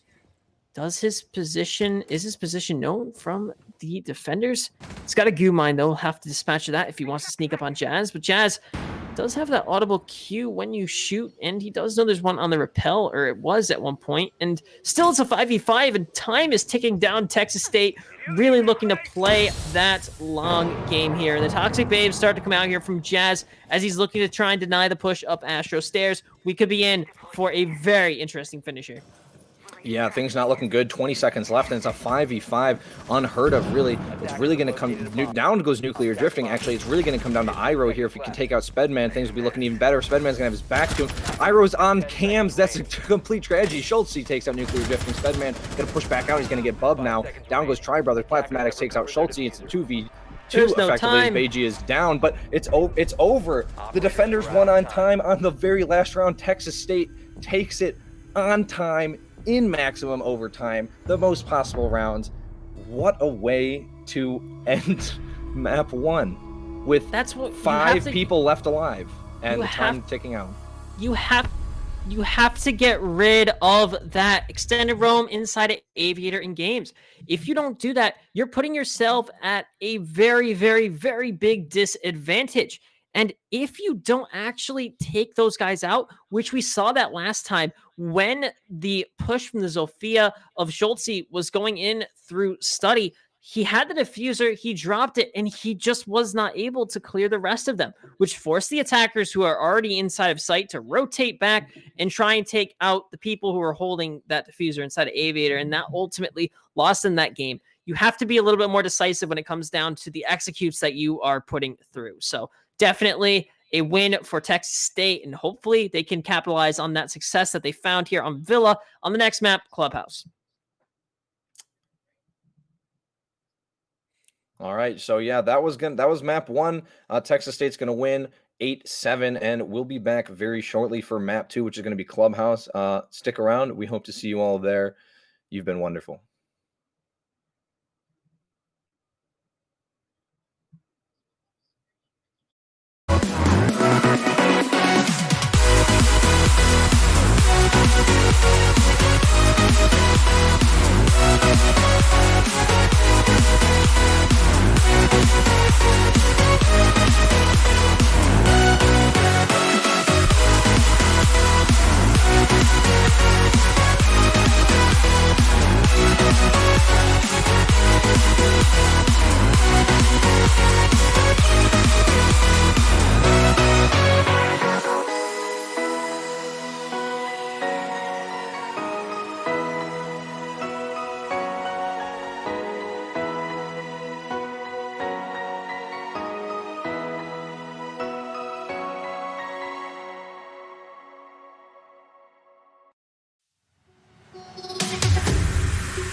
Ladies and gentlemen, welcome back to CollegiateR6. We saw a magnificent matchup on Villa between Texas State and Central Florida. We're going to find ourselves back here, and this time on Clubhouse. I'm joined again with my beautiful co-caster, Poseidon. What do you have to make of that last match? It really came down to the wire. 8-7 victory for Texas State. Yeah, like I said, I reviewed the stats a little bit for both teams before the beginning of that match, and like I said, their CR6 ratings were pretty much identical for just about every player on their team. You know, there was someone you could match it to, and so those teams were practically as even as it gets. And I believe it showed that they went 7-7 all the way to maximum overtime, and then would you have it, Texas State winning on time on the very last round. So yeah, those teams are very even, very even in terms of skill, and it seems like they suffer from the same problems as well. They ran out of time quite a bit. Both teams on their attacks are very slow, and when one thing doesn't go right, when one tiny little wrench gets thrown in the plan, the entire thing just falls apart. So yeah, that's just what I took. But ultimately, in the end, Texas State coming out on top, 8-7, very, very close. And Schultze with a lot of kills there. He's going to be the real difference maker, I think, for Texas State. And I would, if I was Central Florida, I would almost if it's possible, target him, because he was a huge difference maker, as was Yarm. So yeah. I mean, there is no I in team, but definitely there are a couple standout players from Texas State. They'll have to keep their eye on. There is an I in Schultze, though, not an I in team, but an I in Schultze. So you'll have to be careful of Schultze and Yarm. They are two key players or X factors you are going to have to keep your eye on. Now, Central Florida is no stranger to those playmakers, though. Plathematics and Nuclear Drifting really brought themselves up in terms of players to keep your eye on if you are Texas State. And again, it doesn't matter how many kills you get, it's as well as you work as a team. And we do have a lot of potential in both of these teams. And the matches that we've seen so far today have been absolutely phenomenal. The rounds, the players, the way they're absolutely executing onto site. I expect no less here on Clubhouse for these guys. Clubhouse is one of those maps where you just have to focus a lot on how the teams can just execute onto those hard walls, such as CCTV, such as dirt. You really have to keep your eye on those sorts of things, and you want to get those Hibana pellets down on the hatch as well. But we're going to jump into this one, and without wasting any more time, it's going to be Clubhouse here. And we saw some bans that were interesting last time. We did see the Thatcher, Mira, Wamai, and Monty bans, but yet to be seen for this map. Will we see Mira played, or will she continue to be banned outright? Same with Thatcher. Yeah, I don't know. We'll have to see. I kind of missed the bans last time due to issues, but I will get to see these once, and I will get to give my full commentary. But yeah, just real quick, Clubhouse, another one of those cerebral maps that requires a little bit more strategy over most other things, and not surprising to see Central Florida take out Maverick first, especially since they're defending first. Maverick is a huge problem, and Texas State's actually going to make it harder on themselves by taking out Thatcher. So they're really going to either have to, they're going to have to kind of, I would almost say, waste an operator pick on Kali, or take downstairs control and blow up the floor underneath. But if the Cade is left on the board, which, just I say that, he's taken out, great pick from Texas State there on their defense. You can't let Cade go through if you're going to get rid of Maverick and Thatcher. You need to have those bandit batteries on the floor, and Central Florida kind of just got played right there. And it's going to be extremely hard for them to hold that wall closed. However, it works both ways. When eventually Texas State does make it onto the defense, they too will have to work around that. So hopefully, since they did this to themselves, as well as Central Florida, they have a strategy to mitigate the damage. That Malusi ban is going to be way more impactful than it was in the last map, because Malusi actually wasn't banned, and we saw Malusi utilized quite a bit from University of Central Florida, and that could prove to be very, very crucial in how they execute their defensive strategies. But we're going to see an Ash of Jazz 6 pick from Ash to Callie, and without Thatcher, Callie is one of those operators that does offer that utility when it comes to trying to get the wall denial off of that wall. So just a bandit, Cade, or a mute in this case, which we see mute being brought for the defending side of Defenders Central bombs Florida. being defused by attackers. Yeah, the Malusi definitely going to be a little bit of a problem. I guess they really didn't like that Malusi.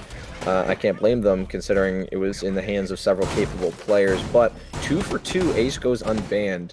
On one hand, I'm not surprised considering, you know, the typical bans for this map would be Thatcher because he's banned on every map because all my homies hate Thatcher. And Maverick, because Maverick, this is just the map that Maverick gets banned on. Maverick never gets to see Clubhouse.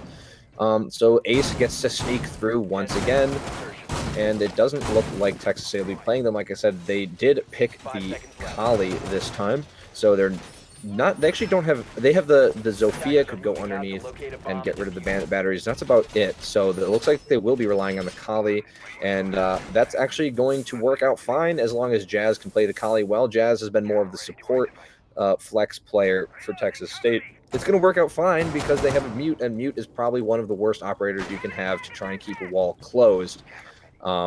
He's just very bad at it, but unlike most operators in this game, he can do it.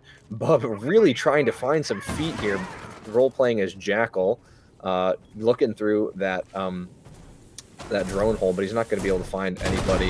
We found them, but he's not going to be able to kill them as the wall and constructions get opened by Yarm, who is using that handy-dandy secondary breaching gadget.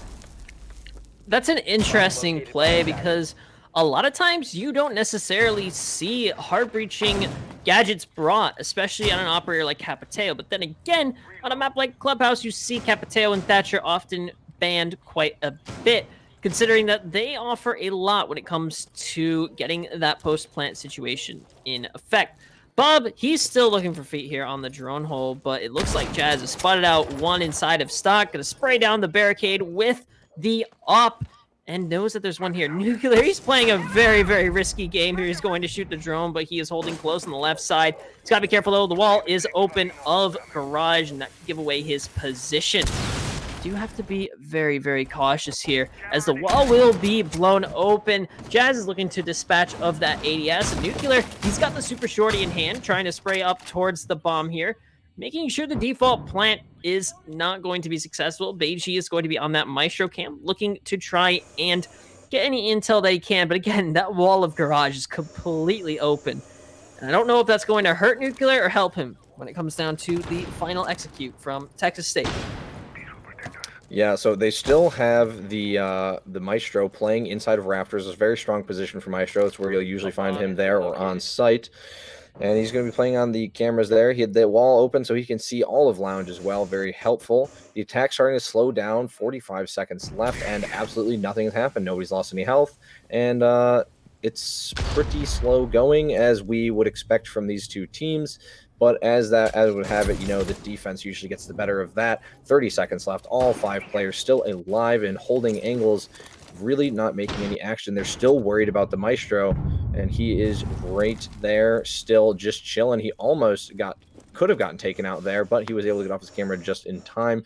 15 seconds left, and nothing has happened. The 20-second meta is starting to come through here. Bub is going to take quite a bit of damage. Try Brother from Beiji taking out Yarm and Jazz, and now I'm assuming, yeah, Bub's going to get taken out here. Platomatics takes out Schulte. Bubs actually takes out Try Brother. Iroh's trying to come in to try and help out now. It's a 2v4. I don't know what he's doing. He just takes out the Maestro, but Platomatics going to come in and put them both down. Central Florida is going to win round 1 here of their defense here on Clubhouse.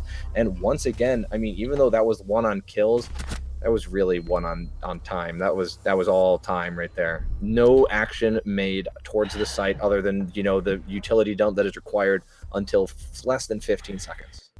It really hurts me to see a team, especially when they have so much potential in the operators they chose, to just not use any of it. Callie didn't even utilize any of her lances to destroy any of the Maestro cams or burn any of the ADSs, get rid of any of the Wamai pancakes. It just looked like an absolute mess, and I don't know if Texas State is still trying to get themselves back up from that 8-7 entire long map, but you got to certainly be thinking about using that utility, because I like the setup they brought. I did not like the execution, and that's exactly what I saw on Villa. And that could really hurt them, especially when it comes down to playing against Central Florida. and Amira. No Maestro this time. It will be 6th for Amira. Yeah, Oh, the it's gonna be mirror. gym and bedroom. This isn't interesting. This is the tertiary bomb site where not a lot of teams opt to go for. Rather go for the basement first, but they're feeling very confident. They will go to bedroom here, wasting absolutely no time shotgunning out the floor here, which does allow the defenders to see anybody who hops in and shoot their feet. Yeah, that's really interesting. I actually didn't notice that they were going there. And yeah, both another thing, both of the Spaniards managed to sneak through the cracks this time. As the more that Ubisoft updates this game, the more and more there are operators that are just more viable to ban. And even though Mira still remains the most banned defender, she did slip through here as Cade was a necessary ban, and UCF really does not like the Malusi. So Beiji will be allowed to play Mira. Most teams don't have a strategy for Mira, but so this, if they didn't have this strategy ahead of time and they just kind of incorporated it for fun because Mira was available, it really could shoot themselves in the foot. And I've seen it many times before where a team tries to just on the fly incorporate Mira into their strategy and it doesn't work. So I hope UCF did not do this just out of availability. So Nuclear Drifting is going to be playing inside the garage here. He is going to get droned out, and it looks like Iroh is going to try to take this gunfight. Both Nuclear Drifting and Iroh miss each other by a decent amount. Nuclear Drifting trying to take shots at Iroh's legs, still just barely missing. Yeah, barely missing the feet there. Iroh just going to give up on that and go up to the roof. As the attack appears to be going from just about everywhere. Construction, main stairs, or the hallway next to it, and jacuzzi, and garage. Everyone's everywhere. This isn't really a cohesive attack strategy. And seeing what I've seen from Texas State with their attacks before and how slow they are, I am not too excited to see how this ends up for them. They're wasting a lot of time, and that's something that I've noticed round and round and time again. Especially from Texas State, they need to be way more decisive in the way they push. They need to push as a team. They need to push as a unit. Use their drone economy and use it correctly, because you're just allowing Central Florida to set up better crossfires. Just like Plathematics, as he will take out Jazz. He'll have to fall all the way back to Cash, and here comes the refrag, or attempted refrag, but he will die. Yarn will take out Plathematics, looking for another one at the bottom of Cash stairs, or attempting to set up an air jab as he will attempt to clear out Spedman, who is downstairs, and Nuclear Drifting, who's also off-site. So that only leaves 2 people who could potentially be on site. And this bedroom hold is working out well for Central Florida, but they have to worry about the push potentially here from construction by Bub. We see Yarm. He's going to find his second onto Nuclear Drifting. He is looking to try and kill the person inside a bathroom, take a shot here, but Tri Brothers is going to be holding that pixel behind the bomb. Knows that one will push up close. He's just playing Trigger Discipline. Bub will find Beiji, and now it looks like Tri Brothers will spot the thermite, but Bub will get the better end of that deal. He'll find Tri Brothers. Spedman will get the refrag on a Yarn, but ultimately it will be Texas State winning that one, as Spedman will be the last one killed. There's the attackers in the much-needed round win as they hit 1-1. Yeah, that was a disgusting round from Bub, as he just, the support player on Thermite really showing that Thermite does have a viable weapon, tearing through the attackers, as well as Yarm getting 2 kills apiece each, and then Iroh just cleaning up there at the end, getting the refrag for Bub as they came in together. A great round for Texas State, how unhinged, I guess, that attack looked. Everybody was everywhere. I'm really surprised it came together just like that. And Texas State does come out with the win, and UCF gets punished for trying to go to the tertiary site first. Now they're going to go down to the basement, no longer messing around. Can't be really messing around when you have a map deficit, although this is their map pick, so maybe they had something in mind, and Texas State just got the better of them. We'll have to see how the basement goes. That could definitely be the case, and it's certainly shaping up to be another close nail-biter game. Texas State won on Villa, but Central Florida looking to try and bring this one back and push themselves to a third map. But Texas State, they are not out of this one just yet. They're trying to secure themselves this victory, and one way they're going to try and do that is to push out this basement hold here. No mirror this time from Central Florida, as it will be a TK from Tri Brothers. Plathematics, your top frag is dead, and that is an F in the chat. Oh, it was skin related. Okay, so 5 that's seconds left unfortunate. before But insertion. face it, rules that we follow will be that Attackers you must cannot locate and have any defuse the skins bomb. on except the pilot program skins and an exception of a couple others, but you cannot have skins, folks, and that will be the result of the TK. Yeah, very unfortunate. You know, you got to remember, take off all your skins. Yeah, that's just, I know this is something that has happened to Central Florida in the past, and they're not going to let it happen again. I mean, well, they're not going to let it happen to that extent again, so they will take out Plathematics themselves. Very unfortunate, but that's just how it goes. Now Texas State will have the advantage because of that, but will they be able to capitalize off of it, Bub? With 2 minutes left, getting the blue hatch open. Nobody up there to prevent him from doing that. And no, there's nothing that they could use to keep the hatch closed as Cade is taken away by Texas State. Looks like the entire top floor is being, or middle floor is being flooded by attackers. Nuclear Drifting is trying to get the Hibana pellets off the hatch, taking and exchanging shots there with Yarm. And Tri Brothers will take out Iroh, now bringing it to a 4v4. That's the Hibana, not one of the operators you want to lose, as you not have all your hatches open yet. Nuclear Drifting still playing inside of Billiards with just over half their health left. Just being barely spotted out by Yarn before running away. Now inside the bathroom, going to try to sneak out to the barn, maybe get a kill from the side, although I'm pretty sure his position is known. And I guess not. Jazz is going to push right into Nuclear Drifting. It still does a decent amount of damage to Nuclear Drifting, but not enough to take him out. Nuclear Drifting is going to run all the way downstairs. And it looks like Yarn will just be chasing shadows at this point. Chasing shadows indeed, as Bubba's going to find himself on blue stairs. Looks like he's going to be spraying towards Generator, but he's not going to get any damage up on him. Schultze thinking there's one inside a bathroom. Yarm is there for the refrag, potentially, if it is necessary. Again, they don't have those hatches open, and that is a huge factor, especially when you're pushing into basement. See Nuka drifting. He's trying to get aggressive here on the hatch. He's only got 7 bullets, and he does not have a nitro cell left. He opted for the deployable shield here. Breach is going to go out here. Schultze quick peeks, finds the Jaeger, but cannot land all the shots. Jaeger will take quite a bit of damage. That is Spedman. Sees the prone here from Schultze on to the Maestro inside of Arsenal room. 35 seconds left, and now Beiji, he's attempting to use the Alda and the 81 bullets to spray down near the main door. Beiji is going to be taking quite a bit of damage towards that Nomad of Yarm, but he's not going to spot him out, but does not see Nuka drifting underneath the dining room table. Hits the air jab, though, and that will push him back in his position. Multiple bodies fall, and that is ultimately going to be Central Florida winning out that defensive round here inside a basement, capitalizing on the miscues from the attackers of Texas State. Yeah, despite starting out the round with a 4v5, losing their Legion, they still managed to win that round, which is a big statement to how strong their defense is and how much the attack really needs to, there's some things that definitely need to be ironed out for Texas State's attack, and that right there is got to be an eye-opener, as UCF is not going to make the same mistake twice, and you're going to be going up against 5 players for the rest of this game. So yeah, really unfortunate, probably tilting round there, and I hope that Texas State, for their own sake, can recover from that, because that's gotta hurt. Protect your bombs from being defused by attackers.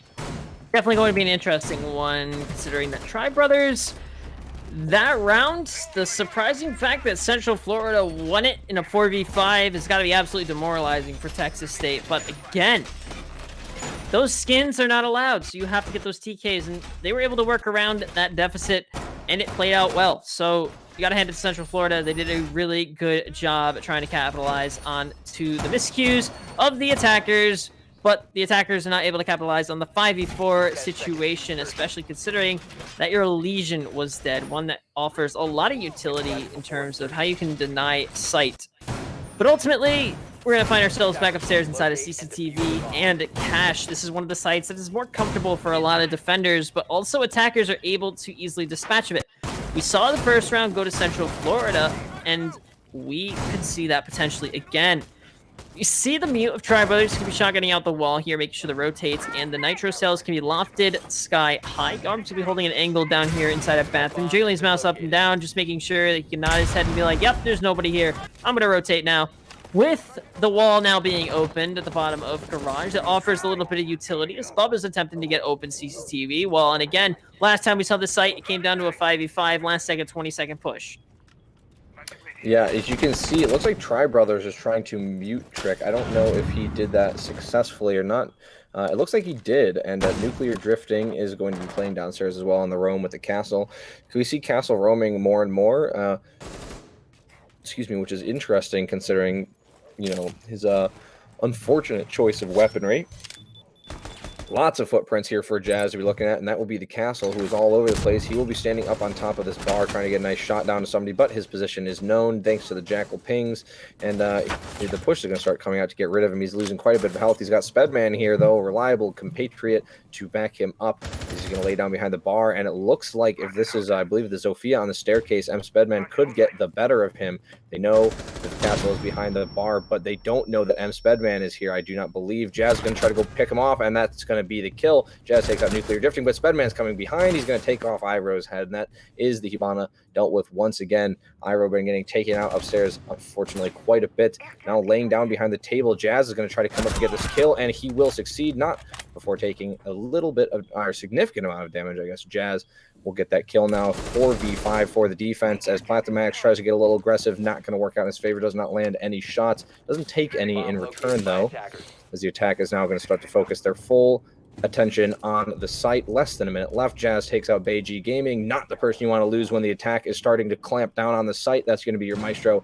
Now it's all the Wamai and the Mute. Mute has quite a good angle here, but unable to spot Jazz through the floor. And Mute Jammer will get taken out. The wall will be open. Footprints now on the Platomatic, who gets killed. Tri Brothers takes a swing out onto the balcony, but Jazz will take him out as he comes back after killing Bub. Texas State will win round 4, and it's just going back and forth.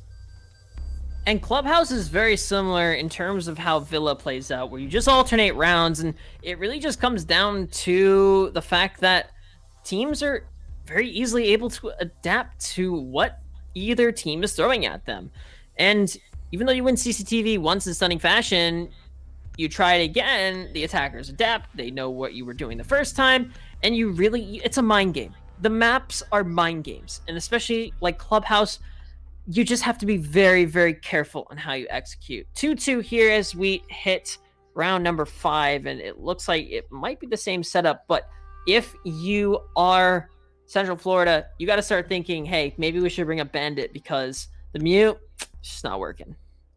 No, the Mute really isn't working all that well, and that was the reason it didn't work that time is Texas State did a great job of clearing out the roamers and minimizing the damage taken in doing so, removing Spedman and Nuclear Drifting. Nuclear Drifting now will be playing a little bit of a better operator. You know, the MPX faster firing, no recoil, but you know, it doesn't do a whole lot of damage. You got to hit those headshots. And Valkyrie was not one of the lucky receivers of the 1.5x that so many defenders got. So it's still going to be just as hard as it was before. But yeah, they're going to go back to the site and they're going to try again. As you can see, you know, it's the same as it was on Villa, except a lot closer this time because going back and forth. Unlike Villa, where it was just slowly ended up being even. Here it is even the whole way, 2-2. Which is looking good for both teams. As you can, like, these teams are about as even as it gets. I wouldn't be surprised to see if this one goes to maximum overtime too. It's really going to rely on these teams' endurances as players, how long they can go playing the game without messing up and starting to choke. Because, you know, an 8-7 match for map 1 is really hard, and this is shaping up to be very similar. I would definitely agree with you there. You see Jazz is going to find himself on the Jackal yet again, and he's found himself a very comfortable operator pick with him. Offers a lot of utility to the team, but also is able to clear out those roamers, and Central Florida has been relying a lot on them. Leaving Jackal on the board is something you usually have to take advantage of, just like when Mira is not banned. You have to take advantage of operators that aren't banned, and teams that don't, they're putting themselves at a disadvantage because the other team has the potential to do that back, and it really just comes down to etiquette at that point. If you want to cross your fingers and hope, okay, please don't pick a Mira because we didn't pick them because we weren't ready with our strategy. So you definitely have to be careful for that. You see Bub is going to spray through the floor, but ultimately Jazz will be taken out by Plathematics, not Plantronics. I don't know why I just said that. That's a company. Yeah, I don't know exactly where that came from. Maybe the top of red stairs, but unfortunately for Jazz, he took quite a bit of damage early on, and just the rest of it just fell through very quickly.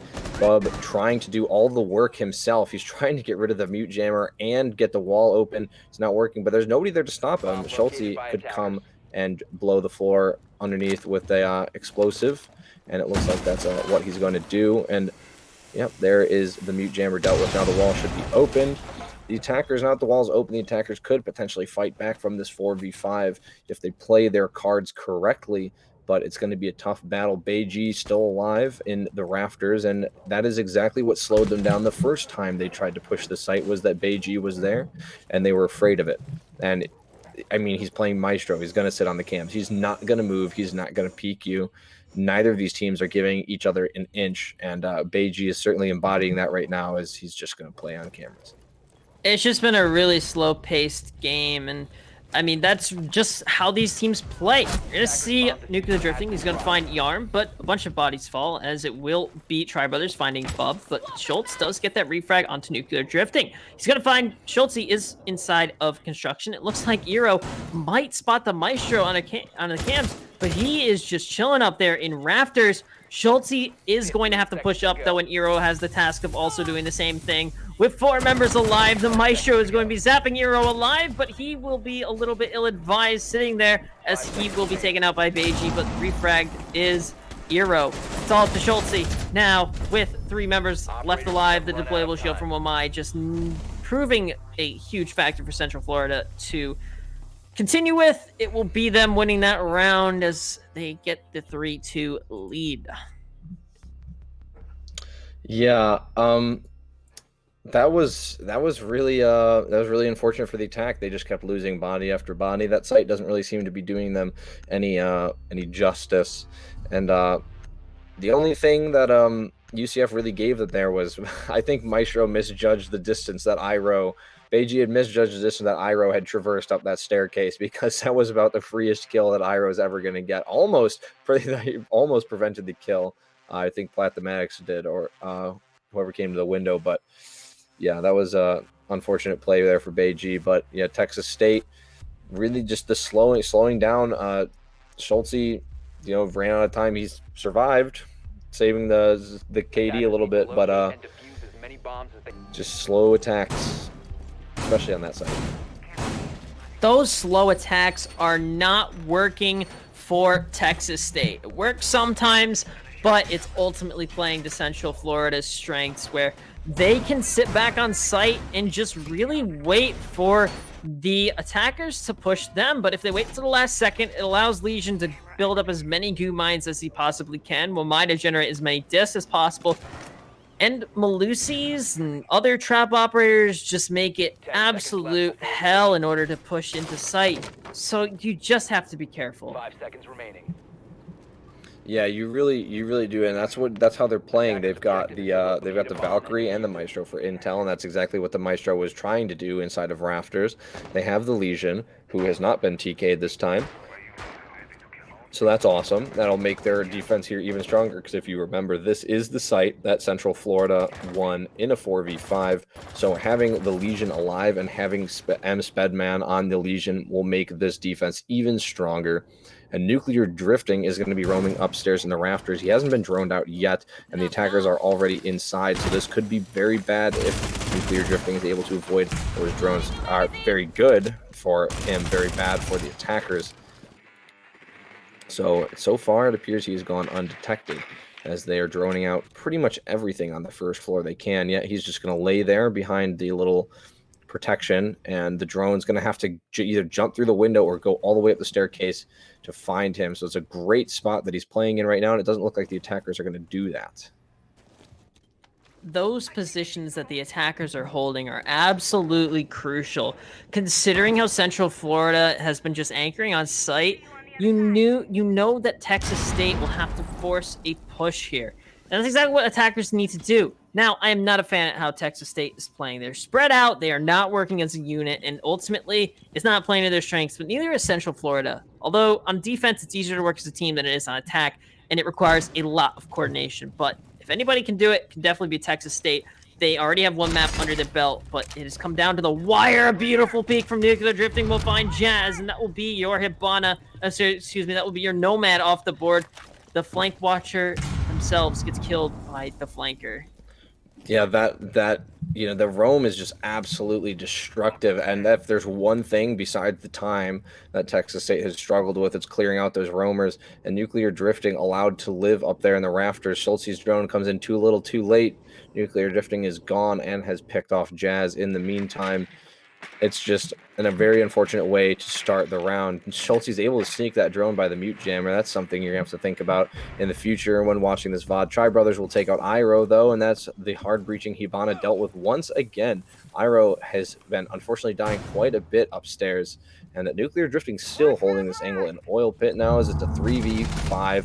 Nuclear Drifting is going to take out Schultz from behind. This is ridiculous. I can't believe that Nuclear Drifting is getting away with this. He should not be allowed to do this. Like, he's pulling like a Schultz effectively with what Schultz did before. He's just getting away with absolute murder in such a way that just doesn't seem like it should be allowed. Doing half the health of Bub and still maintaining full HP. Bub will actually take out Spider-Man, though. Yarm's going to push into Church. Nuclear Drifting takes out Bub, spraying his Yarm, trying to take out the defender, but Plathematics is going to win that gunfight in Central Florida, wins round 6. And that's 2 rounds in a row for them. I believe this is the first time we've seen 2 rounds get 1 in a row. It is just one of those interesting ideas. So, I mean, one of the main things that you have to keep in mind, especially considering the way that Texas State is playing, is that they're just not working as a team. It's come down to a lot of last-second executes, and they're just not able to do that on the attacking side. Now, necessarily, a 2-4 split is not a terrible idea. Considering that you were struggling on attack, it will make the other team also struggle on attack as a result. But this time, I see something that we did not see from Central Florida, which is that Bandit pick. Bandit is one of those operators that is very crucial on a map like CCTV. If you have somebody downstairs in the lounge, you can really deny that vertical pressure from the Zofia, the Buck, or a shotgun, or what have you, in order to get rid of those bandit charges. And if you place them in such a way, they can't be shot from the window either. But Callie is still on the board.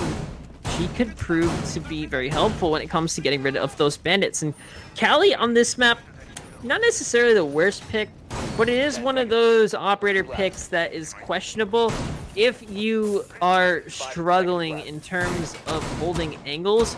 She's probably the best. She can hold the tiniest pixel and have a one-shot gun that can down you. Now, necessarily, if you hit them in the leg, it doesn't down them. But if you're holding a pixel angle, it's almost going to be impossible for the defenders to shoot you. So she is almost, I'd say she's probably the best when it comes to holding those angles. So interested to see how they utilize her in this current lineup. But necessarily, I think it's just going to be trying to get rid of those bandit wires. Yeah, and this is a Kali. We've seen Kali get played by the attackers first round, by both attackers first round, but Texas State never played Kali again after that. And here is, I believe, the big difference maker for Central Florida is that they are utilizing Ace. I don't know why Texas State wasn't really using Ace. He's got a good gun. He's got a good gadget. He's really, really good, and Beiji has been an absolute menace with Ace. Last map on Villa, he was an absolute menace, and it looks like he will continue to be as they've got this wall open, a nice big viewing angle there. So, the Ace really should have thought about maybe using the Ace. Don't know how that would have changed anything based on the problems that Texas State was having on their attack, but could have helped maybe a little bit. And Ace is just part of the meta right now, but not a lot of teams feel comfortable enough to integrate them, in my opinion. You still feel more confident with the Hibana because she has a little bit more range. Her pellets aren't as easily destroyed and doesn't take as long to detonate all of that room. I'm not entirely certain what Plathematics is doing, but it looks like he's sledging the top of the wall and he's going to nade the bandit charges, allowing the hard breachers to get open construction wall. However, Eero has 2 impact grenades to his name to try and deny all of that. Plathematics does also have another frag grenade to his name to maybe net a kill on a Maestro, but no, it will sail out behind Cash Desk and not get himself anything. Just over a minute left to play, and we find ourselves in yet again a 5v5 as the slow push from both sides continue to be a non-factor. Yeah, they're still like checking behind, despite having the Nomad who just got taken out by Bub. They're still checking their backs and everything, wasting a lot of time. Less than a minute now, actually approaching 30 seconds. I've never seen a Sledge do that before. That's one to keep in the back of your mind when you play Sledge next time. Iroh trying to keep that wall closed, and it appears to be working as far as I can tell. Beiji out of Selma's, I would have to think. Tri Brothers taking a little bit of damage now. Jazz in a great position. His shield just got destroyed, though. Now it becomes a bad position, just like that. He's trying to make the best of it, though. His position, not entirely known, is sitting in the smoke. He's going to throw out a smoke of his own, and Yarm gets taken out by Plasmatics. The immediate refrag for Schultz. He gets Tri Brothers as M. Spedman gets Jazz. Schultz takes another one as he gets Plasmatics. Beiji takes out Schultz, and Iroh and Bub will clean up as they both take out M. Spedman and Beiji. And Texas State is bringing it back now on their defensive round. Again, both teams struggling on attack here, and it has been a very, very difficult one for them. These last-second executes are not working out, and in the current meta, you have to get kills to win rounds. It's just not working for either team, and you saw Texas State capitalize on that 5v5 advantage with 20 seconds left. The 20-second meta is just absolutely crucial. You have to get kills before the 20-second meta, or else you as an attacker are putting yourself at such a large disadvantage. Yeah, the 20 seconds not really working out for either of these attacking teams, as pushing at the last second ultimately proves fatal for almost every single one of these attacks. So that's not the best idea, and they really, after map 1, you'd think that you really hope you gotta think about it more. What is wrong? It's the speed of the attacks, and both of these teams are suffering from it, and that's why they're so. I mean, that's one of the reasons why they're so even. They both suffer from the same problems, and it appears they could both, on defense, play against that problem very well. So, like I said, these teams are about as even in play style and everything else as it gets, honestly. I mean, you're absolutely right. Both of these teams are very similar in the way they emulate themselves. But one thing you have to keep in mind is that Schultz, he's an absolute gunner. You have to keep in mind for him. He's going to be on the Vigil, and that's definitely going to be a roam-heavy game. So, Central Florida will have to roam clear this Vigil if they want to win this round. But they also have a Pulse to deal with, and it's not necessarily the easiest. You also have a Valk to get those Nitro Cells up, and Nitro Cells are just part of the game right now. But again, Yarm not taking that Nitro Cell, opting for the deployable shield. And I guess they're going for that deployable shield meta. Still not opting for the Valkyrie, taking so much damage. Tri Brothers lighting Yarm up to 1 HP. Oh my goodness, how did he survive that? I don't know. That is, that's a really, really bad play there. You didn't notice the door was open, taking quite a bit of damage. And of all the operators you could be, Valkyrie is not the one you want that to happen, because you really need, if you're not going to hit the headshots, you really got to rely on those extended gunfight, your ability to withstand extended gunfights, and that's just not going to happen as Yarm gets finished off by Plasmatics. Now the only roamer left is Schultz on the Vigil. Great operator to be roaming with. But it's unfortunate for Vigil as his gadget only really helps himself. So I'm personally not a fan of Vigil, but he does have amazing fragging potential if you are a amazing fragger, as his gadget only helps you. So the drones are closing in on him and the attackers too. It makes him such a good operator, though, in terms of shutting down certain parts of the map. So I disagree with you. I think he's an absolutely stunning and phenomenal operator, especially in the terms of just how much he can shut down.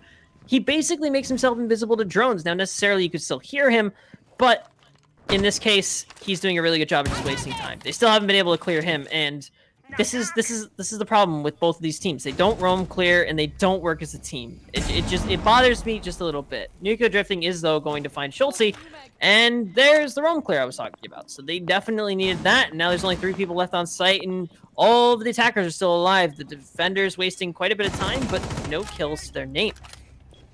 See, Tri Brothers, though, he's going to swing out, find Bub, and already it's a 5v2 as Central Florida. They are looking to wrap this Bomb up. located by attackers. Yeah. Ugh. Oh my god. Now it's just Iroh, and now it is just nobody. A flawless attacking round for Central Florida's Nuclear Drifting and Spedman come in and clean things up. Yeah, it's really just a great showing there from Central Florida. They actually did the job of clearing the roamers this time. Unfortunate for Schulte, he decided to try and nestle up in Nuclear Drifting's spot there in Oil Pit, and Nuclear Drifting came around and made him pay for it. So if there's anybody that's going to know that you're sitting in his spot, it's Nuclear Drifting. And just all around tragedy for Texas State there as Central Florida rolls right on through that site and brings themselves closer to victory here on Clubhouse. 3-5 now as we move into round 9. And they're going to go to the basement again. And this is the smarter play. And if you can adapt to the strategies that you Attackers need to missed last round, locate as which soon was as just they can. use your roamers more effectively. If you're going to have that double SSG style roam, you might as well play off of each other. And that's exactly what we didn't see Schulte and Yarm do. Yarm took quite a bit of damage early, though, and his position was well known. But hopefully, if he positioned himself earlier and in a better spot, with full HP, he could probably give himself a better opportunity. So I'm guessing the thought process behind this is to try and emulate what they did last round, but use their utility and their gadgets a little bit more effectively.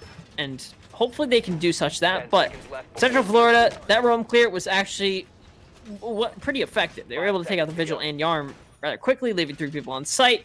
Pulse was left with his pants down, per se, and he was just not able to turn around and get the frags, and the push through Moto just too much. So if Central Florida does that again, you're going to see them win this game. That'll be 3 attacking rounds that they've won, and in pretty good fashion. So then we would probably go to Coastline. But nonetheless, Texas State could easily bring this back, tie 5-5, take it 7-5, win more consecutive rounds, or we could push OT. A lot of things could still happen here, but necessarily, it's going to come down to who can attack better. Yeah, and it seems like Central Florida is really, fixing their attacks. Not something that Texas State could say for what happened on their attack. No. Schulte just narrowly able to get away, almost finding head through the wall there, but he will be taking a little bit of damage. So he actually gets downed by Nuclear Drifting. Sprayed through the barricade. He will find himself dead. Oh, it'll be Nuclear Drifting outside a bedroom window. That's one of your roamers early dispatched of, and now Yarm, the only other defender, he's got to hold the window here, but the Nomad is there, takes the shots, but cannot land all of them. The air jab a little bit too effective, but Nomad's got to try and get this final kill. Yarm's going to rotate all the way down to Oil Pit, and there's that roam clear. Absolutely phenomenal from Central Florida, as now it will be forcing Yarm to retreat all the way back to site. Yeah, things not looking good right now for Texas State, losing Schulte early on, and Yarm, at least he's still alive, but they forced him back to site, and now they've gotten just under a minute 30, like almost record pace now, opening up the hatches in Bar and at various other places as well, soon to come. So things not looking in the best of ways for Texas State right now. It looks like the hatch in the kitchen not fully open. Not sure exactly what happened there, but it looks like Iroh is going to actually be able to shoot those pellets off the hatch, it looks like, for the most part, but no, there's just enough left to do enough damage to the hatch with the new hatch health update. That hatch will be opened, and Iroh will not be as safe as he once was, but he's still going to valiantly play on his little camera.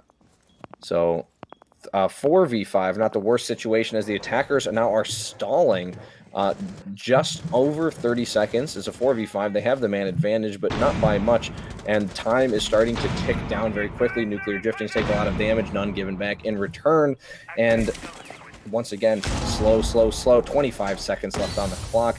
Nothing has happened. Oh my god, a nice headshot from Iroh with the UMP. He's going to drop M-Spad, a shotgun from Jazz is going to take out Beiji Gaming, and the diffuser. Things are starting to fall apart very quickly. That 6th operator time helping out the defenders is Bub, Yarm.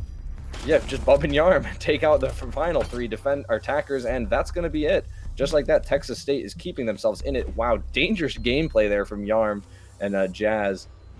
Jazz like ducking in and around Yarm's crosshair there, and That's going to be a round win for Texas State, trying to keep it as close as possible. They finally solved the puzzle of how to win on defense in basement. They're going to go back up to CCTV cash after that. A great round, and punishing University of Central Florida for what seemed like a great start to a round, but a horrible finish as they stalled out after doing everything they needed to do. I don't know what happened there. I mean, the roam clear from Central Florida was there. They had everything in position. They're able to open the hatches. They're able to get that vertical pressure, but they just stalled out when they tried to push into sight. And you have to thank Yarm for that. When he pushed off from that potential roam clear, that allowed him to still be a factor and a force to be reckoned with on site. And somebody as skilled and talented as Yarm, or the X Factor as I call them, you need them alive. The Valkyrie cameras, the nitro cells, the playable shields, all that utility is still alive. When that vigil dies, that is your cue that I have to get out of there. I do not want to die and end up like him. Leave my team in a 5v3, and that is way harder than a 5v4. Which last round of 5v4 was way easier for them to win, and that's why you saw that. You saw Central Florida, and again, the executes onto site from the attackers are just not there. I can't tell if both these teams are so good at defense or if they're so good at, or if they're terrible at attack. 5 seconds to insertion. Yeah, I don't know, but yeah, just these things, you know, they'll hopefully it will be ironed out. It's just you know, various problems. It's just the play styles that happen, and it just becomes painfully obvious, unfortunately, when two teams who have the same problems and the same play styles go up against each other. You know, if they were playing, one of these teams was playing like you know, University de Montreal, for instance, who I know is a very unique and different team in terms of play style, things would be going a lot differently, and maybe certain different things due to the slow attack or strong defense would shine through for both teams. But you know, like I said, some of these things just become painfully obvious when two similar teams play against each other. Could definitely be the case. Schultze is going to find himself inside of Garage.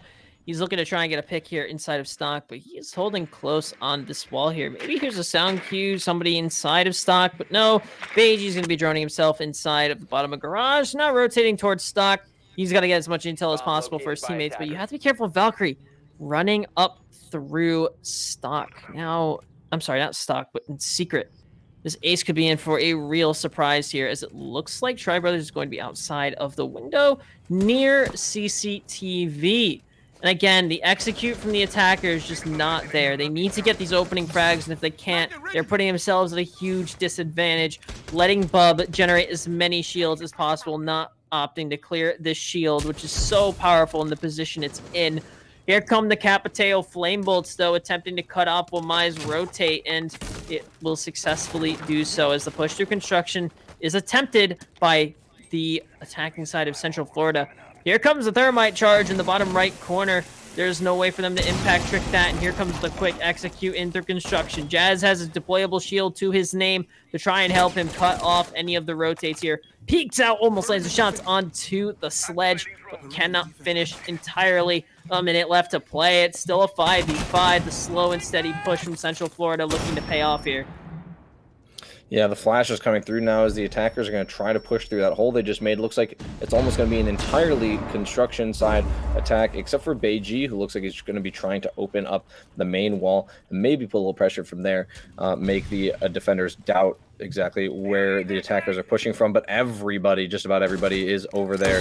Everybody is over there on the construction side.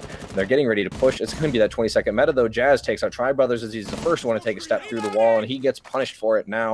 That's the Capitao dealt with. Another smoke canister flying out as Jazz is going to be pushed. They're just pushing on through. Spedman's going to take out Jazz. Down goes Spedman, though. Yarn picks up Beiji's. Tri Brothers gets a nice Claymore kill into Schultze. Nuclear Drifting going to be taking a lot of damage, but he'll take out Iroh. Bub also gets taken out by Nuclear Drifting. It's now Yarm in a 1v3 situation, technically 1v2, as Spedman is down, and he gets taken out by Nuclear Drifting. Central Florida will take this to match point. This is exactly what you want to see from a team and their execute on attack. It will be them pushing match point here on Clubhouse, potentially pushing us to a third map, which will be Coastline. Now, that execute on the attack, a little bit better from what we've seen in the past, but definitely you can see the attacks from Central Florida working out to an absolute T when it comes to that last second execution. the only way those last second executions work on attack is either you have the man advantage or you have more intel on the defenders and the gunpowder and mechanical skill to take it to them or get a plant off. So there's 3 options. They have been able to get the execute onto site and get those plants down. And not plants down, those frags that are so crucial. And it worked out that last round. But don't expect the same thing here, as we are going to jump to Jim and Bedroom here. And we see a clash.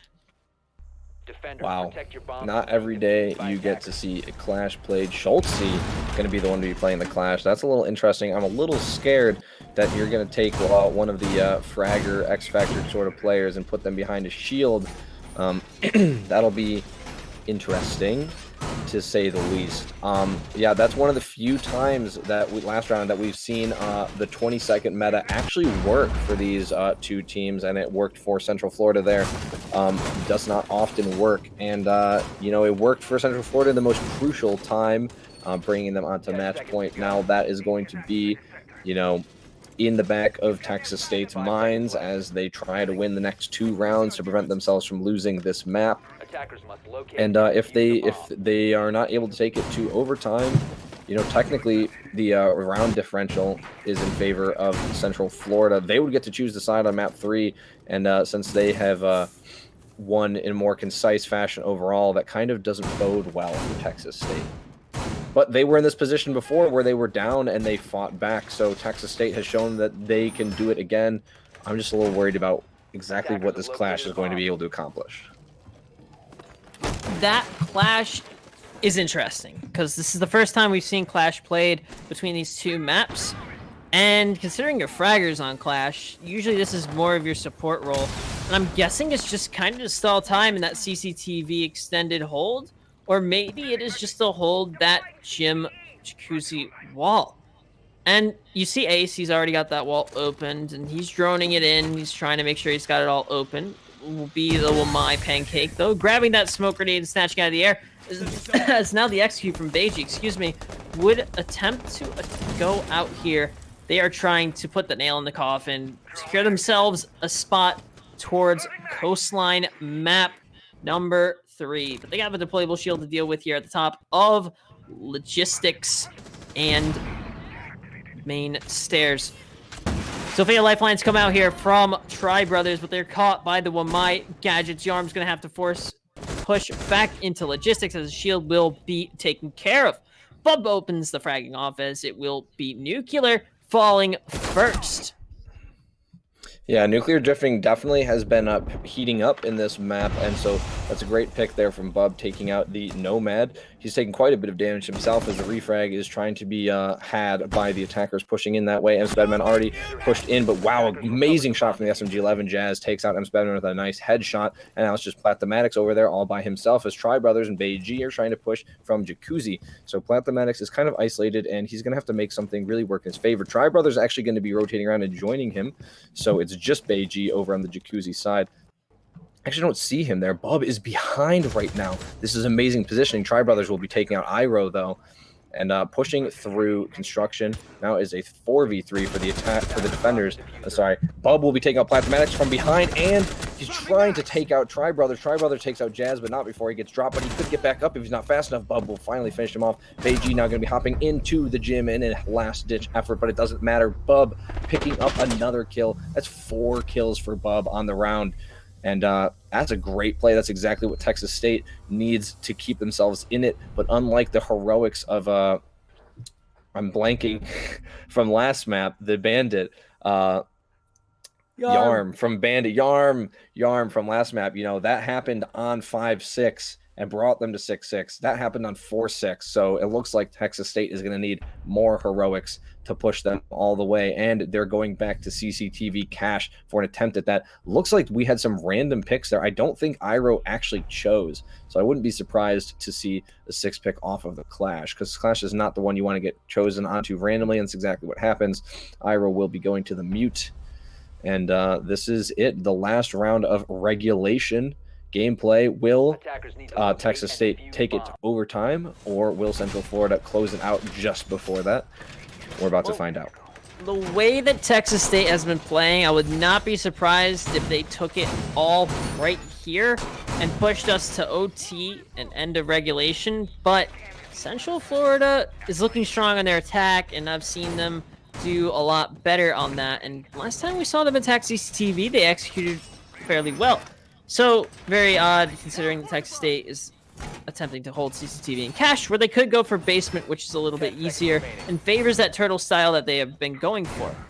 Now, a lot of things need to happen here in order for Texas State to win, and the main one needs to be they need to hold site. They have to get those opening frags and deny the attackers any real estate inside a garage. If they do that, they'll win the round, push to OT. Central Florida does any of the opposite, they'll win the game. Yeah, I just this entire every single round of this entire series, not even just this map, this whole series has been a complete coin flip. What is Schultze doing? Oh my God, what was that? Plant the Maddox, the sledge. That is exactly the difference maker that Texas State needed. Schultze with an absolutely mind-boggling play is going to take out Plant the Maddox before the 2 minutes and 30 seconds has even passed on the clock. That is ridiculous. Now, if Texas State can just keep this momentum and not make any bad plays, you know, not throw, not peek anything they don't need to, just play defensively since they have the man advantage. This could be it. We could be going to overtime. That is an amazing play. And yeah, Texas State's just going to have to keep that momentum rolling. Wow. That momentum will need to keep rolling if they want to put themselves in position to win and push OT. Last time they pushed OT on the last map, we saw them win the game. That could be the same situation we are finding ourselves in now, as Bub is going to be upstairs on the top of Garage Riser.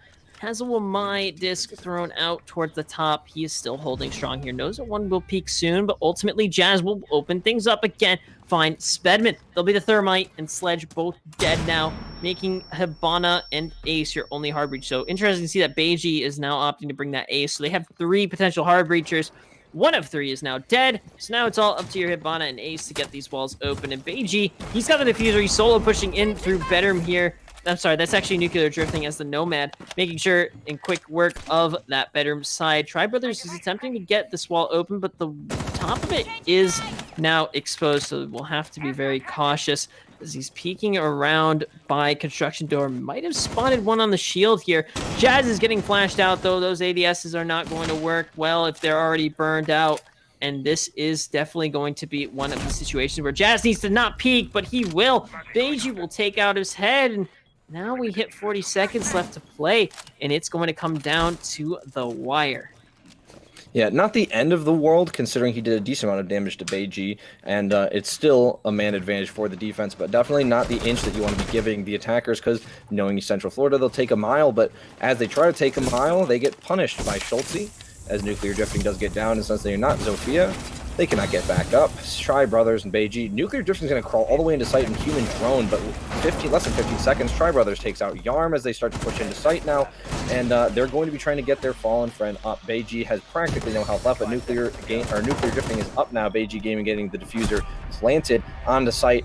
And down goes Iroh. Schultze gets taken up by nuclear drifting, and now it's just Bub in a 1v3 situation. Diffuser planted, and Beiji and nuclear both very, very hurt right now. So Bub stands a good chance to win this if he plays his cards right, but ooh, he almost exposed himself when he didn't need to. He downs and kills nuclear drifting, but he gets taken out by Beiji, and that's going to be the map. Central Florida are going to take it 7-5. So close, but unfortunately, Bub just can't pull out the same heroics that Yarm could last map, and Central Florida is going to walk away with that map win.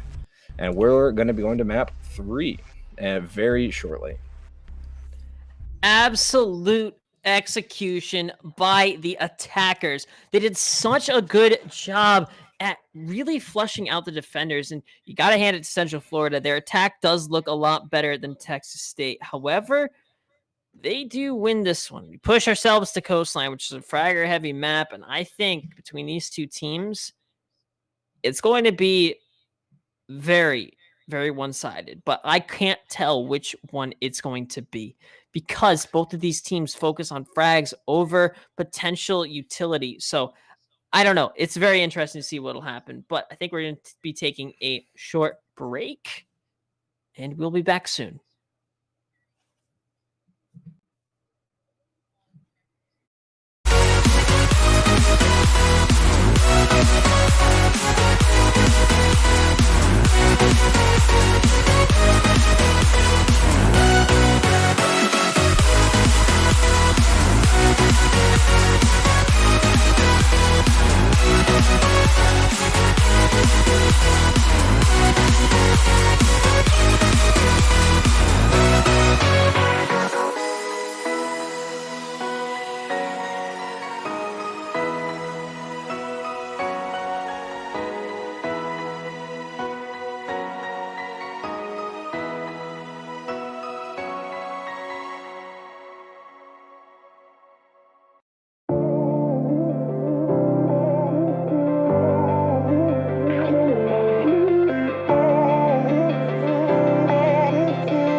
say it like that.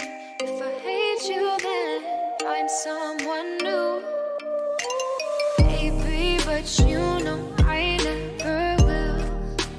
No, so I choke you down just like a pill.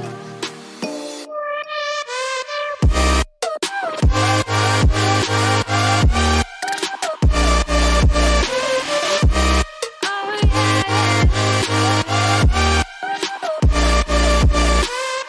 take you like a pill. Get my pill, you're like a pill to get my pill. No, do me in the worst way. Don't let me sleep, never say sorry. Oh, maybe I'll leave, baby, but you know I never will.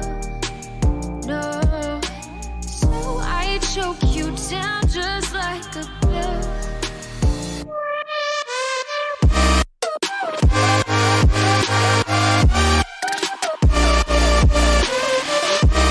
Oh yeah.